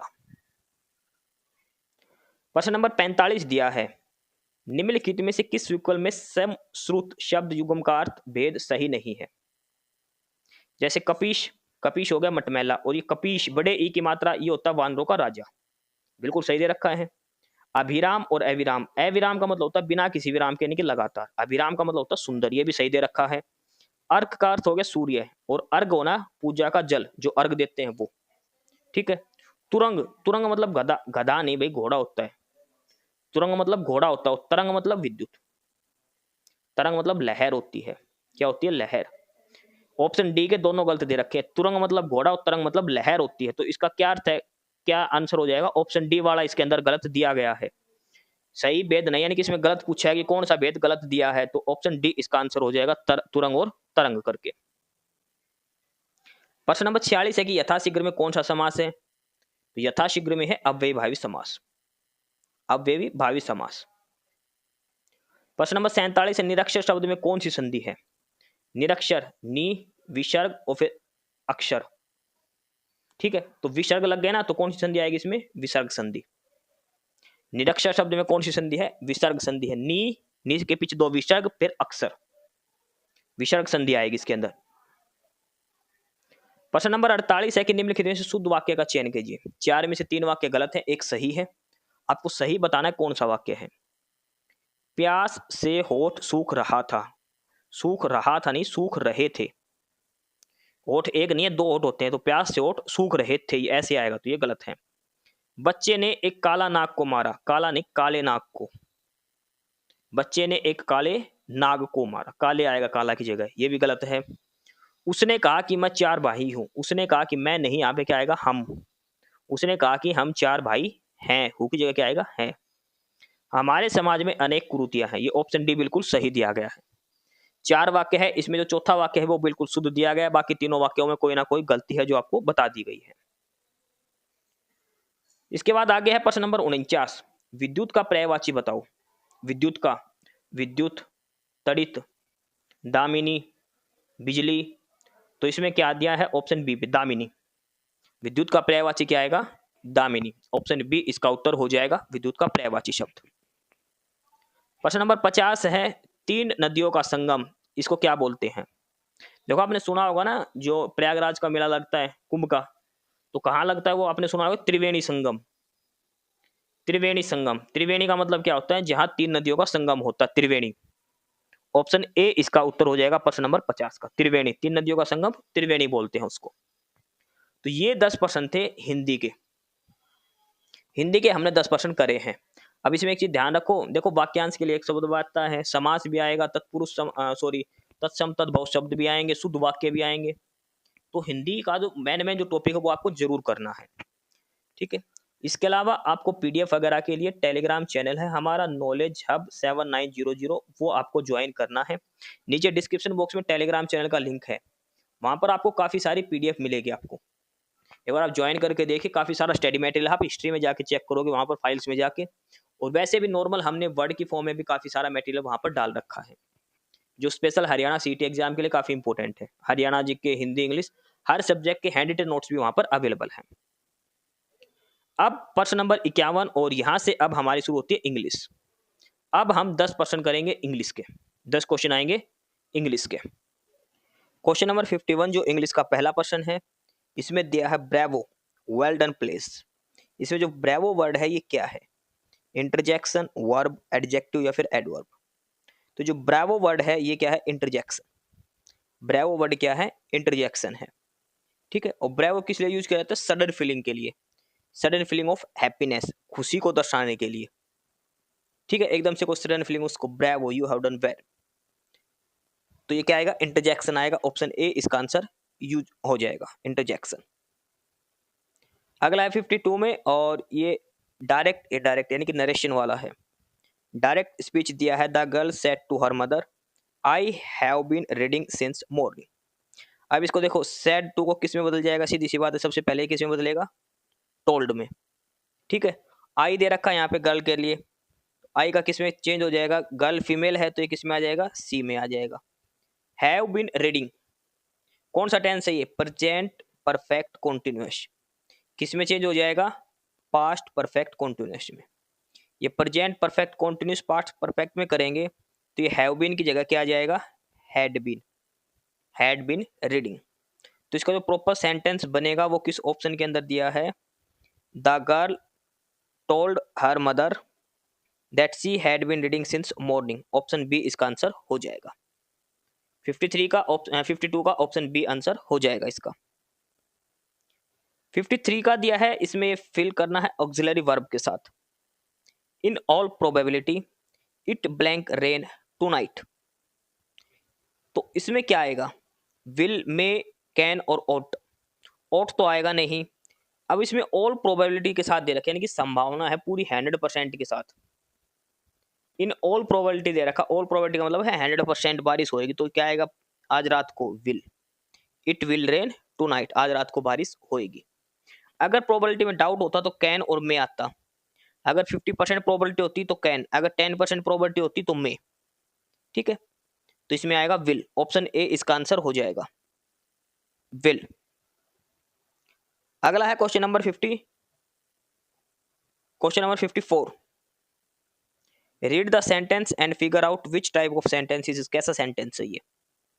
Doesn't you know this is a military establishment and you are not to trespass. कैसा सेंटेंस है? ऑप्टेटिव, इंटेरोगेटिव, डिक्लेरेटिव और एक्सक्लेमेटिव। देखो एक्सक्लेमेटरी की तो निशान है ऐसे, ये निशान मिलेगा। इंटेरोगेटिव के लास्ट में क्वेश्चन मार्क, तो इसमें क्वेश्चन मार्क दिया है, तो कैसा हो गया ये? इंटेरोगेटिव सेंटेंस, ठीक है। कैसा सेंटेंस है ये? Interrogative sentence. उसके बाद आगे है question number 55। They are going for a tour to Russia. यहां पर दे क्या है? दे कैसा जेंडर पूछना है, जेंडर मैस्कुलिन जेंडर है, न्यूट्रल जेंडर, फेमिना या फिर कॉमन जेंडर है। देखो दे, अब दे में मेल भी आ सकते हैं और फीमेल भी, दोनों शामिल हो सकते हैं, इसने ये नहीं बताया कि मेल है फीमेल है, तो कैसा जेंडर आएगा? Common gender. They are going to Russia, ये आएगा कॉमन जेंडर। दे क्या है? कॉमन जेंडर है, मेल के लिए भी होता है, फीमेल के लिए भी होता है। क्वेश्चन नंबर 56 में है फिल द ब्लैंक का। We are blank to watch the reunion of the TV show Friends tomorrow. एक टीवी शो था फ्रेंड्स, उसके रीयूनियन का हम दोबारा से देखने का प्लान कर रहे हैं। तो वी आर, प्लान नहीं आएगा, आर के साथ क्या आएगा? आईएनजी।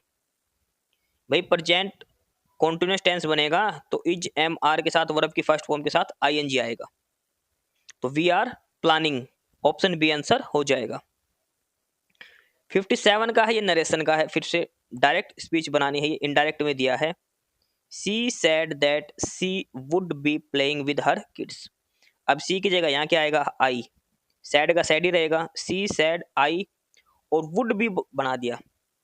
वुड बी किसका बना है ये? विल का। विल बी का क्या हो गया? Would be. तो ये आएगा, विल बी कहां पर है? इसमें। She said I will be playing with my kids. Option D इसका आंसर हो जाएगा क्वेश्चन नंबर 57 का। 58 का है, ये एक्टिव वॉइस और पैसिव वॉइस का है। Has your message been dispatched. Has your message been dispatched, इसकी आपको वॉइस चेंज करके आपको बताना है कौन सी वॉइस इसके अंदर अब यूज की जाएगी। तो हैज का क्या हो जाएगा? Have. Have you dispatched your message. Have you dispatched your message, option B इसका आंसर हो जाएगा। 59 का दिया है और इसमें सेंटेंस पढ़ के आपको बताना है। There is a probability of a higher dip in science course as compared to humanities and commerce stream. In these questions, a sentence or a part of sentence is bold below the given alternate. Choose the correct alternate in case no improvement. ये sentence है कि there is a probability of a higher dip in science course as compared to humanities and commerce students. अब इसमें बताना है कि भाई ये सही है या गलत है। Courses as compared to, अब बताओ इसमें कोई चेंज होगा या नहीं होगा। देखो इसके अंदर देखो कोर्सेज सही है भाई, साइंस कोर्सेज प्लूरल में है। एज कंपेयर्ड टू सही है, बिल्कुल कोई इंप्रूवमेंट नहीं आएगी, ऑप्शन डी आंसर आएगा इसका। 60 का है, इसमें करेक्ट स्पेलिंग बतानी है एक्वेंटेंस की। ACQUI ये आएगा TANC एक्वेंटेंस, ऑप्शन डी इसका आंसर हो जाए। एक्वेंटेंस का मतलब को एक्सपीरियंस ऑफ समथिंग, किसी चीज की नॉलेज या एक्सपीरियंस किसी चीज का, ठीक है। तो ऑप्शन डी आंसर हो जाएगा। ये 10% इंग्लिश के पूरे। अब आगे बच गए 40%। 40% में से 25% तो आएंगे लास्ट में हरियाणा जीके के, और 15% है वो अपनी स्टैटिक जीके, कंप्यूटर वगैरह सारा कुछ मिला के होगा। क्लास की पीडीएफ के लिए आपको डिस्क्रिप्शन बॉक्स में टेलीग्राम चैनल का लिंक मिलेगा, नॉलेज हब 7900, डिस्क्रिप्शन बॉक्स में लिंक है, वहां से आप knowledge hub Telegram channel join कर लीजिए। काफी सारा स्टडी मटेरियल मिलेगा, काफी सारी पीडीएफ वहां पर आपको मिलेगी पढ़ने के लिए। तो प्रैक्टिस सेट नंबर 5 में अब हम जीके के प्रश्न देखते हैं, प्रश्न नंबर 61 से। यहां से अब हमारी जीके स्टार्ट हो जाती है। 40% देखेंगे, शुरू में ये स्टैटिक जीके वगैरह, नेशनल जीके जो है सारा कुछ मिक्स आएगा 15%, और उसके बाद लास्ट में 25% जो आएंगे वो 25% होंगे हमारे हरियाणा जीके के, ठीक है। वो 25% आएंगे हरियाणा जीके के। तो प्रश्न नंबर 61 जो पहला प्रश्न है जीके का, यहां से अब हम शुरू करते हैं। और पहले प्रश्न जो दिया है इसमें दिया है कि आर्यन जनजातियों की प्राचीनतम बस्ती कहां पर है। आर्यन जनजाति की प्राचीनतम बस्ती कहां है? उत्तर प्रदेश, बंगाल, सप्त सिंधु प्रदेश या फिर दिल्ली के अंदर। तो सप्त सिंधु प्रदेश, देखो ये वो वाला हिस्सा है जो पंजाब के आसपास का जो हिस्सा है। पंजाब का क्या है? 5 प्रदेश है, तो ये सप्त सिंधु प्रदेश है। तो आर्य का जो मिला है वो कहाँ मिला है? सप्त सिंधु प्रदेश में है प्राचीनतम बस्ती। अब सप्त सिंधु में ध्यान रखना 7 नदियां कौन कौन सी है इसके अंदर, कौन कौन सी है? एक तो सिंधु नदी हो गई, इंडस जो बोलते हैं जिसको, झेलम, चिनाब, रावी, ब्यास, सतलुज और सरस्वती। ये 7 नदियां होती सप्त सिंधु प्रदेश के अंदर, ठीक है। जो फिलहाल जो पंजाब का एरिया है ना वो सप्त सिंधु प्रदेश कहलाता था उस समय, ब्रह्मवर्ष जो कहते थे इनको, सप्त सिंधु प्रदेश। ऑप्शन सी इसका आंसर हो जाएगा। प्रश्न नंबर 62 है कि सिंधु घाटी सभ्यता का जो एक लोथल जो डॉकयार्ड है, जो बंदरगाह, वो कहां पर है? गुजरात, पाकिस्तान, पंजाब या हरियाणा। लोथल जो बंदरगाह था इनका, जो डॉकयार्ड था, वो कहां पर है? गुजरात के अंदर। लोथल जो डॉकयार्ड है इनका वो कहां पर है? सिंधु घाटी का गुजरात के अंदर है, ऑप्शन ए इसका आंसर हो जाएगा। प्रश्न नंबर 63 दिया है, खालिस्तान के बीच की अवधि को दिल्ली सल्तनत की अवधि के रूप में जाना जाता है। दिल्ली सल्तनत का टाइम पीरियड पूछा है इसके अंदर। दिल्ली सल्तनत का जो टाइम पीरियड है वो क्या है, ये इसके अंदर पूछा गया है। अलग अलग 4 ऑप्शन दिए हैं इसके अंदर, आपको इसमें से बताना है कि दिल्ली सल्तनत का टाइम पीरियड कौन सा है। 1006 से लेकर 1326, 1106 से लेकर 1326, 1206 से लेकर 1526, 1606 से लेकर 1826 तक। दिल्ली सल्तनत का टाइम पीरियड इसके अंदर पूछा गया है। दिल्ली सल्तनत का टाइम पीरियड क्या है, कहां से लेकर कहां तक का जो टाइम पीरियड है जो दिल्ली सल्तनत का माना जाता है। तो दिल्ली सल्तनत का जो मुख्य समय माना जाता है वो माना जाता है 1206 से लेकर 1526 तक। 1526 में क्या हो गया था, पानीपत की पहली लड़ाई हुई थी 1526 में। ठीक है, अब 1206 से देखो एक एक चीज बताएं। 1206 में शुरू कौन हुआ था, गुलाम वंश। दिल्ली के ऊपर जो शासक थे ना उनको ध्यान रखना, गुलाम, खिलजी, तुगलक, सैयद और लोधी वंश। एक ट्रिक है ना, गुलाब खिले तुम सूंघ लो महक, क्योंकि इसके बाद क्या होते हैं, मुगल आ जाते हैं लोधी वंश के बाद। 1526 में पानीपत की पहली लड़ाई हुई थी, इब्राहिम लोधी मारा गया था, लोधी वंश खत्म हो गया था और मुगल आ गए थे भारत में 1526 में। ठीक है, तो दिल्ली सल्तनत शुरू कहां से होती है, गुलाम वंश से, खत्म कहां होती है, लोधी वंश पे। गुलाम वंश होता है 1206, 1206 से लेकर 1290 तक गुलाम वंश। 1290 से 1320 तक होता है खिलजी वंश। 1320 से लेकर 1414 तक होता है तुगलक वंश। 1414 से 1451 तक सैयद वंश और 1451 से 1526 तक लोधी वंश। उसके बाद आते हैं मुगल, बाबर, हुमायूं, अकबर, ये सारे आने शुरू हो जाते हैं। तो पानीपत की पहली लड़ाई थी 1526 में। ठीक है, इसमें जो इब्राहिम लोधी मारा गया था, यहाँ से मुगल शुरू हो गए थे। तो ये था दिल्ली सल्तनत का कार्यकाल। 1206 गुलाम वंश से शुरू था, 1526 में लोधी वंश पे खत्म हो गया था। प्रश्न नंबर 64 है कि दिल्ली सल्तनत की पहली महिला शासिका रजिया सुल्तान किस वंश से संबंधित थी। रजिया सुल्तान किस वंश से संबंधित थी आपको इसमें बताना है। ऑप्शन है खिलजी वंश, मुगल वंश, लोधी वंश या फिर स्लेव डायनेस्टी यानी कि जो गुलाम वंश। रजिया सुल्तान किससे संबंधित थी, किस वंश से संबंधित है। तो रजिया सुल्तान का जो संबंध था, पहली बात तो हरियाणा की बात आए तो हरियाणा में रजिया सुल्तान का कहां से संबंध था, कैथल से। हरियाणा के कैथल में रजिया सुल्तान की मृत्यु हुई थी, ध्यान रखना है। ठीक है, रजिया सुल्तान किसकी बेटी थी, इल्तुतमिश की। इल्तुतमिश की बेटी थी रजिया सुल्तान। ठीक है, जो कुतुबुद्दीन ऐबक का जो था ना दामाद इल्तुतमिश, उसकी बेटी थी रजिया सुल्तान। तो कौन से वंश से संबंधित है ये सारे के सारे, गुलाम वंश से। गुलाम वंश से संबंधित है ये रजिया सुल्तान, गुलाम वंश। और किसकी बेटी है ये, इल्तुतमिश की ये बेटी है। ठीक है, ये आपको ध्यान रखना है। ऑप्शन डी इसका आंसर हो जाएगा प्रश्न नंबर 64 का। प्रश्न नंबर 65 दिया है कि बंगाल में द्वैध शासन तंत्र की शुरुआत किसने की थी। डाई आर्की सिस्टम बंगाल के अंदर किसने शुरू करा था, रॉबर्ट क्लाइव, वेल्जली, हेस्टिंग्स और जेम्स एडम। तो द्वैध शासन की जो प्रणाली जो लागू करी थी बंगाल के अंदर, कब लागू हुई थी, 1765 के अंदर। किसने लागू करी थी, रॉबर्ट क्लाइव ने। 1765 में रॉबर्ट क्लाइव ने ये द्वैध शासन प्रणाली लागू करी थी बंगाल के अंदर। ठीक, ऑप्शन ए इसका आंसर हो जाएगा, रॉबर्ट क्लाइव ने 1765 के अंदर द्वैध शासन लागू किया था बंगाल के अंदर। अगला है प्रश्न नंबर 66, गुजरात का शासक बहादुर शाह किसके साथ हुए संघर्ष में मारा गया। गुजरात का एक शासक था बहादुर शाह, तो इनमें से किसके साथ एक संघर्ष हुआ था जिसमें मारा गया।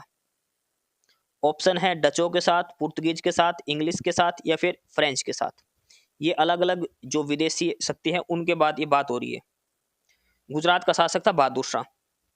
ठीक है, ये किसके साथ मारा गया था, डच के साथ, पुर्तगीज के साथ, इंग्लिश के साथ या फिर फ्रेंच के साथ। तो ये इसमें आपको बताना है किसके साथ ये मारा गया था। तो ये जो मारा गया था ये मारा गया था पुर्तगीज के साथ, पुर्तगालियों के साथ। बहादुर शाह जो मारा गया था ये पुर्तगालियों के साथ मारा गया था। अच्छा, बहादुर शाह किस वंश का था ये भी देखो। ये बहादुर शाह जफर नहीं है, ये गुजरात का शासक है बहादुर शाह। कहाँ का शासक है ये, गुजरात का है ये बहादुर शाह। पुर्तगालियों के साथ युद्ध हुआ था उसमें ये मारा गया था। कौन से वंश का शासक था ये, इसका वंश था मुजफ्फरीद। आपने नाम भी नहीं सुना होगा, मुजफ्फरीद राजवंश का ये शासक था। टाइम पीरियड कितना था इसका, 1526 से लेकर 1535 तक, 9 साल का टाइम पीरियड था इसका। ठीक है, तो 1534 में बहादुर शाह द्वारा बसीन शहर पहले पुर्तगालियों को दे दिया गया था। एक शहर था बसीन जो बहादुर शाह ने पुर्तगालियों को दे दिया था 1534 में। लेकिन उसके बाद 1537 में लड़ाई हो गई और उसके बाद इसकी हत्या कर दी गई थी। 1537 में इसकी हत्या कर दी थी पुर्तगालियों ने ही। ठीक है, पुर्तगालियों ने इनकी जबरदस्ती हत्या कर दी थी बहादुर शाह की। ऑप्शन सी इसका आंसर हो जाएगा बहादुर शाह, पुर्तगालियों के साथ। प्रश्न नंबर 67 है कि स्वतंत्र भारत का पहला केंद्रीय बजट किसने पेश किया था? स्वतंत्र भारत का पहला जो बजट है वो किसने पेश करा था? मोरारजी देसाई, जॉन मथाई, एन के चंद्रा और आर के सनमुखम चेट्टी। स्वतंत्र भारत की बात हो रही है, ध्यान रखना। ठीक है, स्वतंत्र भारत की बात का मतलब है कि 1947 के बाद की बात है। तो ये करा था आर के सनमुखम चेट्टी ने, आर के सनमुखम चेट्टी, राम स्वामी कंडम स्वामी सनमुखम चेट्टी। इन्होंने पहला बजट पेश करा था। कब से कब तक था ये? 1947 से लेकर 1949 तक भारत के पहले वित्त मंत्री थे ये। आर के सनमुखम चेट्टी भारत के पहले फाइनेंस मिनिस्टर थे 1947 से लेकर 1949 तक। ठीक है, तो स्वतंत्र भारत इंडिपेंडेंट इंडिया का पहला जो बजट पेश करा था वो पेश करा था आर के सनमुखम चेट्टी ने। अच्छा, बजट कब से कब तक का होता है? ये होता है 1 अप्रैल से लेकर 31 मार्च तक का। 1 अप्रैल से 31 मार्च। आर्टिकल कौन सा बजट से संबंधित? आर्टिकल 112। एक चीज और इंपॉर्टेंट ध्यान रखना, संविधान में अपना जो कॉन्स्टिट्यूशन लिखा गया ना उसमें कहीं भी बजट शब्द का प्रयोग नहीं किया गया है। पेपर में एक और प्रश्न आया था कि हमारे संविधान में बजट शब्द कितनी बार लिखा गया है, तो वो एक बार भी नहीं लिखा गया, 0 बार। इसकी जगह आर्टिकल 112 में क्या लिखा है? वो लिखा है annual financial statement. Annual financial statement. Budget word की जगह ये लिखा गया है अनुच्छेद 112 के अंदर। ठीक है, एक चीज और ध्यान रखो, देखो ये तो दे रखा स्वतंत्र भारत का, और गणतंत्र भारत की बात करें यानी कि 26 जनवरी 1950 की बात करें तो बजट पेश करा था जॉन मथाई ने। स्वतंत्र भारत आर के सनमुखम चेट्टी, और गणतंत्र भारत यानी कि 26 जनवरी 1950 वो करा था जॉन मथाई ने। ये ध्यान रखना, उन्होंने करा था फरवरी 1950 के अंदर जॉन मथाई ने, और सनमुखम चेट्टी ने करा था 1947 के अंदर। ये सारी बात आपको ध्यान रखनी है। स्वतंत्र भारत का पूछा इसके अंदर तो आएगा आर के सनमुखम चेट्टी।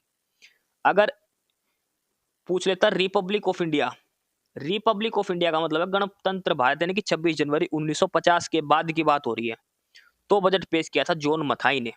ये चीज आप ध्यान रखना, हल्का सा इसके अंदर अंतर है, छोटा सा। ठीक है, जॉन मथाई और आर के सनमुखम चेट्टी में। तो इस प्रश्न का जो फिलहाल उत्तर हो जाएगा वो आएगा ऑप्शन डी, आर के सनमुखम चेट्टी। प्रश्न नंबर 68 है कि भारत की संविधान सभा का विचार पहली बार किसने दिया? कॉन्स्टिट्यूएंट असेंबली का जो आइडिया है वो किसने दिया था? Bhimrao Ambedkar, M N. Roy, B N. Rao, M N. Roy, doctor Rajendra Prasad. तो वो दिया था एम.एन. रॉय ने। भारत के संविधान का जो पहला जो सभा उसका पहला विचार दिया था एम.एन. रॉय ने। कब की बात है ये? 1934 की। ठीक है, 1934 में इन्होंने ये आइडिया दिया था, 1934 में एम.एन. रॉय ने। ऑप्शन बी इसका आंसर हो जाएगा। एम.एन. रॉय ने ये आइडिया दिया था कि इसका भारत के संविधान सभा का, ऑप्शन बी आंसर हो जाएगा। प्रश्न नंबर 69 है, कौन सी सीमा विश्व की 5वीं सबसे बड़ी बॉर्डर है? कौन सी बॉर्डर लाइन जो विश्व की सबसे 5वें नंबर की है? 5वें नंबर की। भारत म्यांमार, भारत नेपाल, भारत भूटान और भारत बांग्लादेश। तो सबसे लंबी जो है 5वें नंबर की वो है भारत और बांग्लादेश की। भारत और बांग्लादेश की कितने किलोमीटर की? 4096 किलोमीटर की डिस्टेंस है दोनों के बीच, मतलब बॉर्डर शेयरिंग है 4096 किलोमीटर का। विश्व का 5वां सबसे लंबा बॉर्डर है भारत और बांग्लादेश का, 4096 किलोमीटर का। एक बार पेपर में प्रश्न आया था कि कौन से राज्य हैं भारत के जो बांग्लादेश के साथ बाउंड्री टच करते हैं? सबसे पहले तो है पश्चिम बंगाल, आसाम, फिर उसके बाद कौन सा है? मेघालय। ठीक है, पश्चिम बंगाल, आसाम, मेघालय, मिजोरम और त्रिपुरा। एक चीज और ध्यान रखना, देखो ये 5 स्टेट है जो बांग्लादेश से अपनी जो सीमा है साझा करते हैं, लेकिन त्रिपुरा जो इससे बाउंड्री लगाता है, त्रिपुरा ऐसा स्टेट है जो 3 साइड से बांग्लादेश से घिरा हुआ है। भारत से सिर्फ एक साइड से जुड़ा है, ये बाकी तीनों साइड से इसके बांग्लादेश है त्रिपुरा के। ठीक है, त्रिपुरा तीनों साइड से बांग्लादेश से घिरा हुआ है, सिर्फ एक साइड से है जो भारत से जुड़ा, बाकी 3 साइड से बांग्लादेश से घिरा हुआ है त्रिपुरा स्टेट, ध्यान रखना। अच्छा, ये पूछे कि विश्व से सबसे बड़ी बाउंड्री किस देश की है, आपस में बॉर्डर किस देश का है सबसे बड़ा? तो वो है अमेरिका और कनाडा का। अमेरिका और कनाडा, इनका जो बॉर्डर है वो सबसे बड़ा है वर्ल्ड में। कितने किलोमीटर का है? 8893 किलोमीटर का। भारत और बांग्लादेश का विश्व में 5वें नंबर पर है। पहले पर है अमेरिका कनाडा का। अच्छा, दूसरे पर पूछे तो रसिया और कजाकिस्तान का। रूस और कजाकिस्तान का ये दूसरे नंबर पर है। कितने का है? 6840 किलोमीटर का। भारत और बांग्लादेश का 5वें नंबर पर है। तीसरे नंबर पर है अर्जेंटीना और चिली का। भारत का 5वें नंबर पर ध्यान रखना, पहले पर अमेरिका कनाडा, दूसरा रसिया कजाकिस्तान, तीसरा अर्जेंटीना और चिली। भारत और बांग्लादेश 5वें नंबर पर है। प्रश्न नंबर 70 दिया है, 10 डिग्री जल संधि किससे संबंधित है? 10 डिग्री जल संधि 10 डिग्री स्टेट किससे संबंधित है? भाई किस आइलैंड के अंदर है? अपने इंडिया की बात हो रही है ये। अंडमान निकोबार, कच्छ की खाड़ी, लक्षद्वीप या फिर मालाबार। तो देखो 10 डिग्री जो स्टेट है ना, इसको क्या बोलते हैं? मलक्का स्टेट बोलते हैं इसको। मलक्का जल संधि इसको कहा जाता है। ठीक है, मलक्का जल संधि इसको कहा जाता है 10 डिग्री चैनल को। और ये कहां पर है ये आपको इसमें बताना है। 10 डिग्री जो जल संधि है ये कहां पर है ये आपको इसके अंदर बताना है। ठीक, मलक्का स्टेट से आप समझ सकते हो इसके अंदर। और ये कहां पर है? अंडमान निकोबार आइलैंड में। ऑप्शन ए इसका आंसर हो जाएगा, अंडमान निकोबार आइलैंड में। ठीक है, प्रश्न नंबर 70 ऑप्शन ए इसका आंसर हो जाएगा प्रश्न नंबर 70 का। इसके बाद आगे बढ़ते हैं हम प्रश्न नंबर 71 का। प्रश्न नंबर 71 दिया है, एक अलग अनुशासन के रूप में मैक्रो इकोनॉमिक्स के संस्थापक जनक के रूप में किसे जाना जाता है? Who is known as the founding father of macroeconomics as a separate discipline? Macro economics का फादर किसे कहा जाता है? ये इसमें आपको बताना है, मैक्रो इकोनॉमिक्स का फादर इनमें से किसे कहा जाता है? ऑप्शन है अमर्त्य सेन, ऑप्शन बी है एडम स्मिथ, ऑप्शन सी है कार्ल मार्क्स, ऑप्शन डी है John Maynard Keynes. Macro economics की बात हो रही है, एक माइक्रो है और एक मैक्रो है। तो फादर ऑफ मैक्रो इकोनॉमिक्स किसे कहा जाता है? तो ये कहा जाता है जॉन मैनार्ड किन्स को। जॉन मैनार्ड किन्स को मैक्रो इकोनॉमिक्स का फादर कहा जाता है। ऑप्शन डी इसका आंसर हो जाएगा क्वेश्चन नंबर 71 का। ठीक है, अगला क्वेश्चन नंबर 72, डांडिया कहाँ का प्रसिद्ध नृत्य है? डांडिया कहाँ का प्रसिद्ध नृत्य है? तो कहाँ का है डांडिया? गुजरात का। जो जेठालाल वाले में खेलते हैं ना डांडिया, तारक मेहता का उल्टा चश्मा, गरबा भी खेलते हैं और एक डांडिया भी, तो गुजरात में आएगा ऑप्शन ए। प्रश्न नंबर 73 है, ध्रुपद धमार की गायन शैली किसके द्वारा शुरू की गई थी? ध्रुपद धमार ये म्यूजिक से संबंधित प्रश्न है। ध्रुपद धमार इसकी गायन शैली कहां किसने शुरू करी थी? ऑप्शन है आपके पास, राजा मान सिंह तोमर, विष्णु दिगंबर पलुस्कर, तानसेन या फिर अमीर खुसरो। ध्रुपद धमार की बात हो रही है इसमें। तो ध्रुपद धमार जो शैली है ये किसने करी थी? ये करी थी राजा मान सिंह तोमर ने। By whom are the singing style of Dhrupad Dhamar, जो सिंगिंग स्टाइल है ध्रुपद धमार ये किसके द्वारा की गई थी? तो ये की गई थी राजा मान सिंह तोमर के द्वारा। ठीक है, ऑप्शन ए इसका आंसर हो जाएगा प्रश्न नंबर 73 का। आंसर की में ये गलत प्रिंट है, ऑप्शन डी गलत प्रिंट हो गया, ऑप्शन ए उत्तर आएगा इसका, राजा मान सिंह तोमर। प्रश्न नंबर 73 का राजा मान सिंह तोमर। प्रश्न नंबर 74 दिया है कि संगीत नाटक अकादमी द्वारा भारतीय शास्त्रीय नृत्य के रूप में 2000 में मान्यता प्राप्त सतरिया नृत्य मूलतः कहाँ का है? देखो सतरिया डांस जो क्लासिकल डांस है ना, उनमें से एक है सतरिया डांस। अगर ये पूछे कि सबसे आधुनिक डांस कौन सा है क्लासिकल डांस, तो सतरिया ही है। और कहाँ का है सतरिया नृत्य? आसाम का है। सतरिया डांस कहाँ पर है? आसाम के अंदर है, ये ध्यान रखना आपको। ठीक है, सतरिया डांस कहाँ का है? आसाम का, ऑप्शन ए उत्तर हो जाएगा। भाई और भी है कुचिपुड़ी, कथकली, मोहिनीअट्टम, ये सारे के सारे हैं। प्रश्न नंबर 75 है, निम्नलिखित में से कौन सा स्मारक विश्व धरोहर के स्मारकों में सबसे पहले बसा हुआ स्मारक है? विश्व धरोहर के जो स्मारक उनमें से बसा हुआ पहला कौन सा है? आगरा किला, लाल किला, जैसलमेर का या फिर अम्बेर का किला? विश्व धरोहर जितने भी हैं अपने इंडिया में उसमें सबसे पहला कौन सा किला है? तो वो है जैसलमेर का किला। जैसलमेर का किला कहाँ पर है? ये राजस्थान के अंदर है। First UNESCO world heritage site थी। ठीक है, जैसलमेर का किला। ऑप्शन सी इसका आंसर हो जाएगा, राजस्थान के अंदर है ये। प्रश्न नंबर 76। देखो 75% हो गए, जिक्के पूरी हो गई, अब लास्ट के 25% बचे हैं, और ये जो 25% बचे हैं ये हैं सारे हरियाणा जिक्के के। अब प्रश्न नंबर 76 से जो है हम हरियाणा जिक्के शुरू करेंगे। हमारे लास्ट के 25% बचे हैं और ये सारे के सारे हरियाणा जिक्के से संबंधित हैं। इस क्लास की पीडीएफ के लिए आपको डिस्क्रिप्शन बॉक्स में टेलीग्राम चैनल का लिंक दिया है, नॉलेज हब 7900 करके। आपको टेलीग्राम चैनल ज्वाइन कर लेना है। काफी सारा स्टडी मटेरियल वहां पर आपको मिलने वाला है। ठीक है, तो पहला प्रश्न है इसमें लिखा है, जो हरियाणा जीके का पहला प्रश्न, वैसे 76 नंबर है, कि किस काल में ब्रह्मवरत को कुरुक्षेत्र कहा जाने लगा। किस काल की बात हो रही है कि जब ब्रह्मवरत को कुरुक्षेत्र कहा जाता था।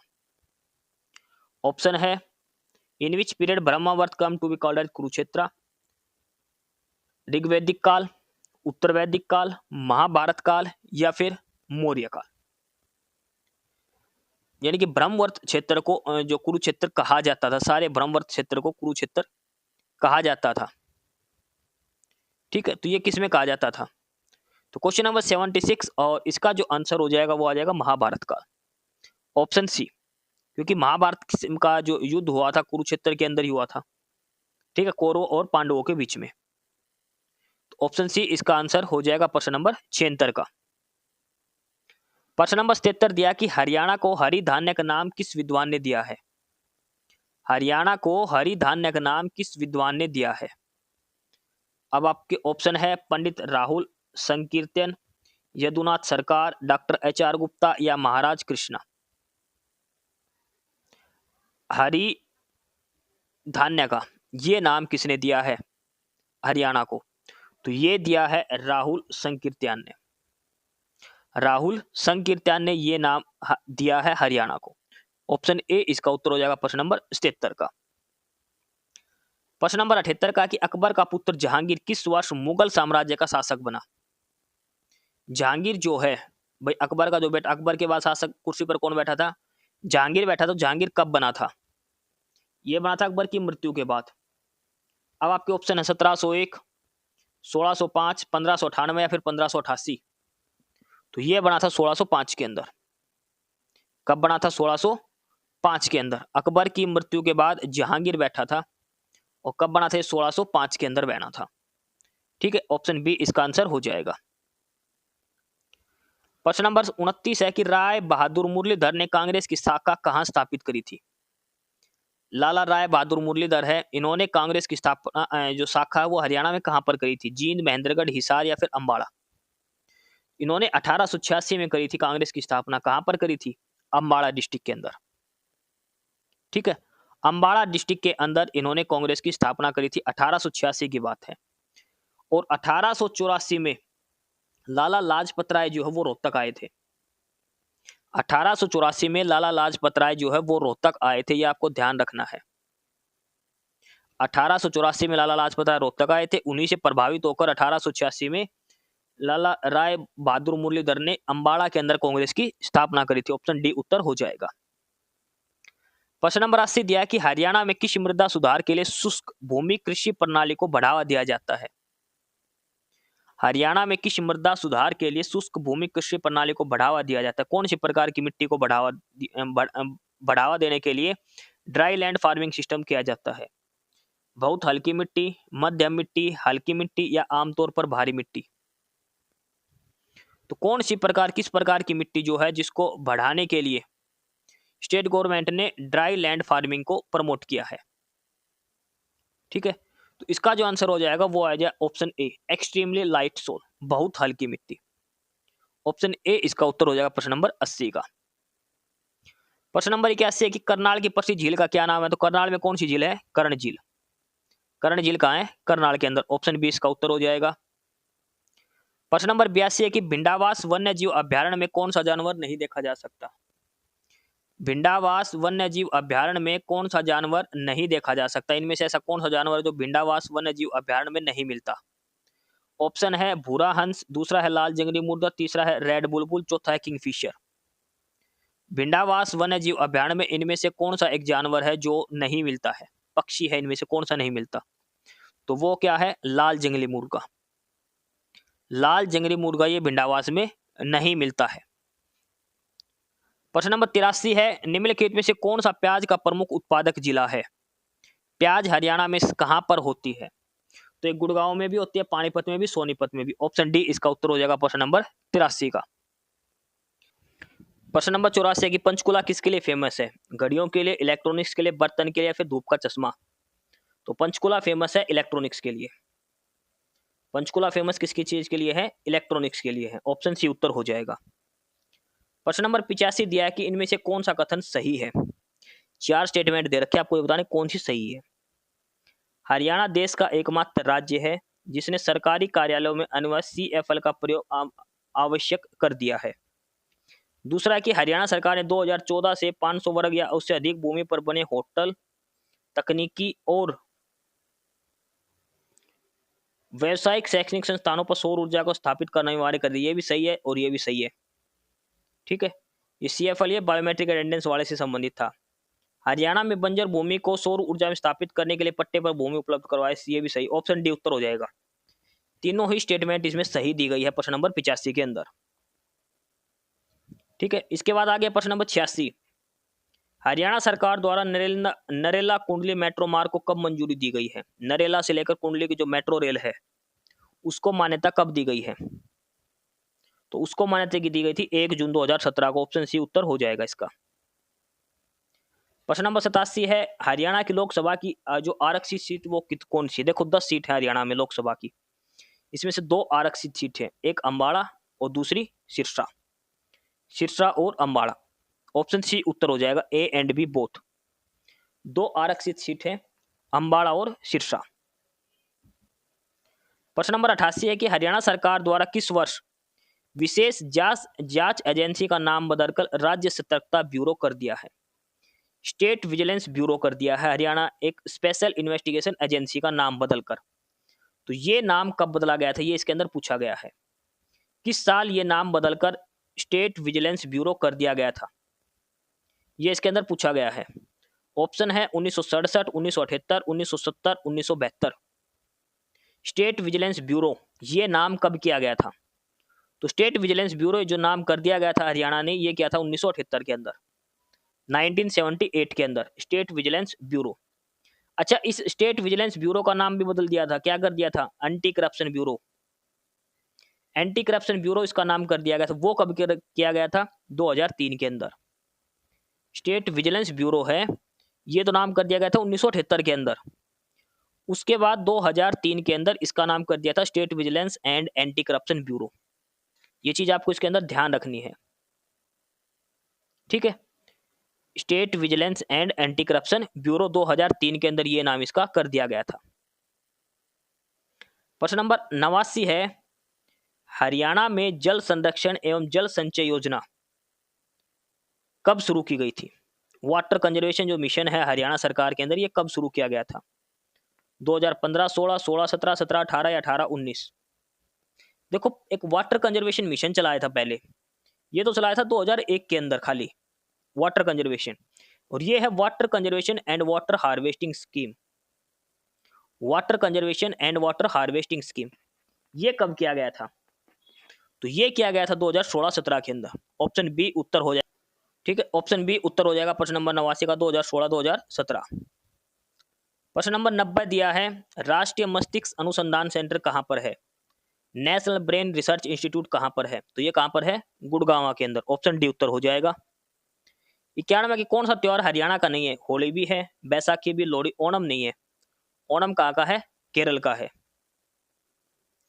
प्रश्न नंबर 92 है, महिलाएं बोरला आभूषण कहाँ पहनती है? ये तो पेपर में आया था सीटी वाले में अभी।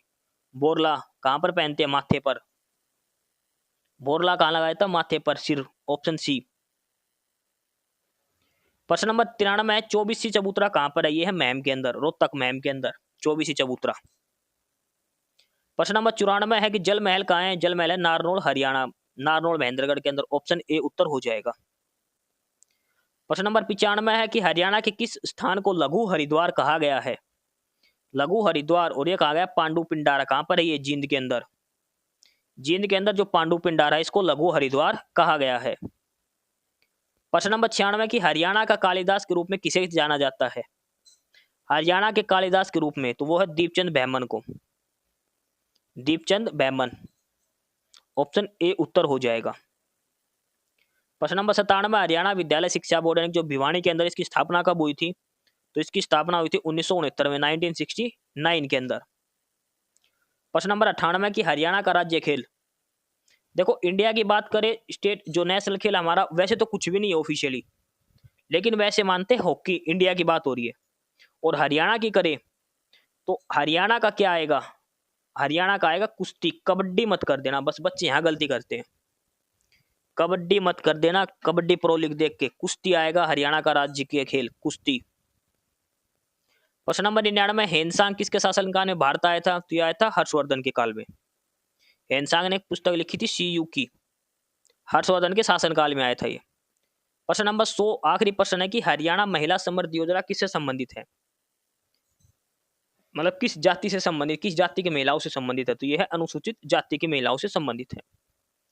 ये प्रैक्टिस सेट नंबर 5 के 100 प्रश्न हमने करे हैं। ग्रुप डी के पेपर के लिए प्रैक्टिस सेट हम करने लग रहे उसी सीरीज में। प्रैक्टिस सेट नंबर 5 आज हमने करा है। 100 के 100 प्रश्न करे हैं, डिटेल में सभी का सॉल्यूशन हमने इसमें देखा है। फिर भी एक बार किसी क्वेश्चन के लेकर, किसी आंसर को लेकर डाउट हो तो आप कमेंट बॉक्स में कमेंट करके पूछ सकते हैं। इस क्लास की पीडीएफ के लिए आपको डिस्क्रिप्शन बॉक्स में टेलीग्राम चैनल का लिंक मिलेगा, ठीक है। और टेलीग्राम चैनल का जो नाम है वो है knowledge hub 7900। Telegram channel join कर लेना, काफी सारा स्टडी मटेरियल मिलेगा, काफी सारी पीडीएफ आपको वहां पर मिलेगी। ये जो टेस्ट सीरीज है ये आर्यभट्ट एकेडमी द्वारा दी गई है, नीचे उनके हेल्पलाइन नंबर दिए गए हैं। कोर्स वगैरह की जानकारी के लिए आप यहाँ पर कॉन्टेक्ट कर सकते हैं। तो प्रैक्टिस सेट नंबर 5 हमारा पूरा हुआ। अगली क्लास में प्रैक्टिस सेट नंबर 6 के साथ मिलेंगे। एस्पिरेंट्स यही था आज की इस वीडियो में आपके लिए, ठीक है। और बाकी अगर कुछ नहीं समझ में आया या कुछ पूछना हो या फिर किसी स्पेसिफिक टॉपिक पे पूछना हो, वीडियो बनवानी हो, तो आप कमेंट बॉक्स में कमेंट कर सकते हैं, ठीक है। बाकी आप हमारा चैनल नॉलेज हब को सब्सक्राइब जरूर करें, अपने फ्रेंड्स को रिकमेंड करें और वीडियो को लाइक करें, शेयर करिए, जुड़े रहिए हमारे साथ। मिलते रहेंगे आपके साथ रोज़ रोज़ नए कंटेंट के साथ, नई अपडेट्स के साथ, ठीक है। और चैनल को शेयर जरूर करें अपने फ्रेंड्स के साथ। एक बार फिर से जो एस्पिरेंट्स, जो कैंडिडेट्स नए हैं, वो चैनल को सब्सक्राइब जरूर करें अपने चैनल नॉलेज हब, ठीक है। मिलते हैं नई अपडेट्स के साथ, तब तक के लिए बाय।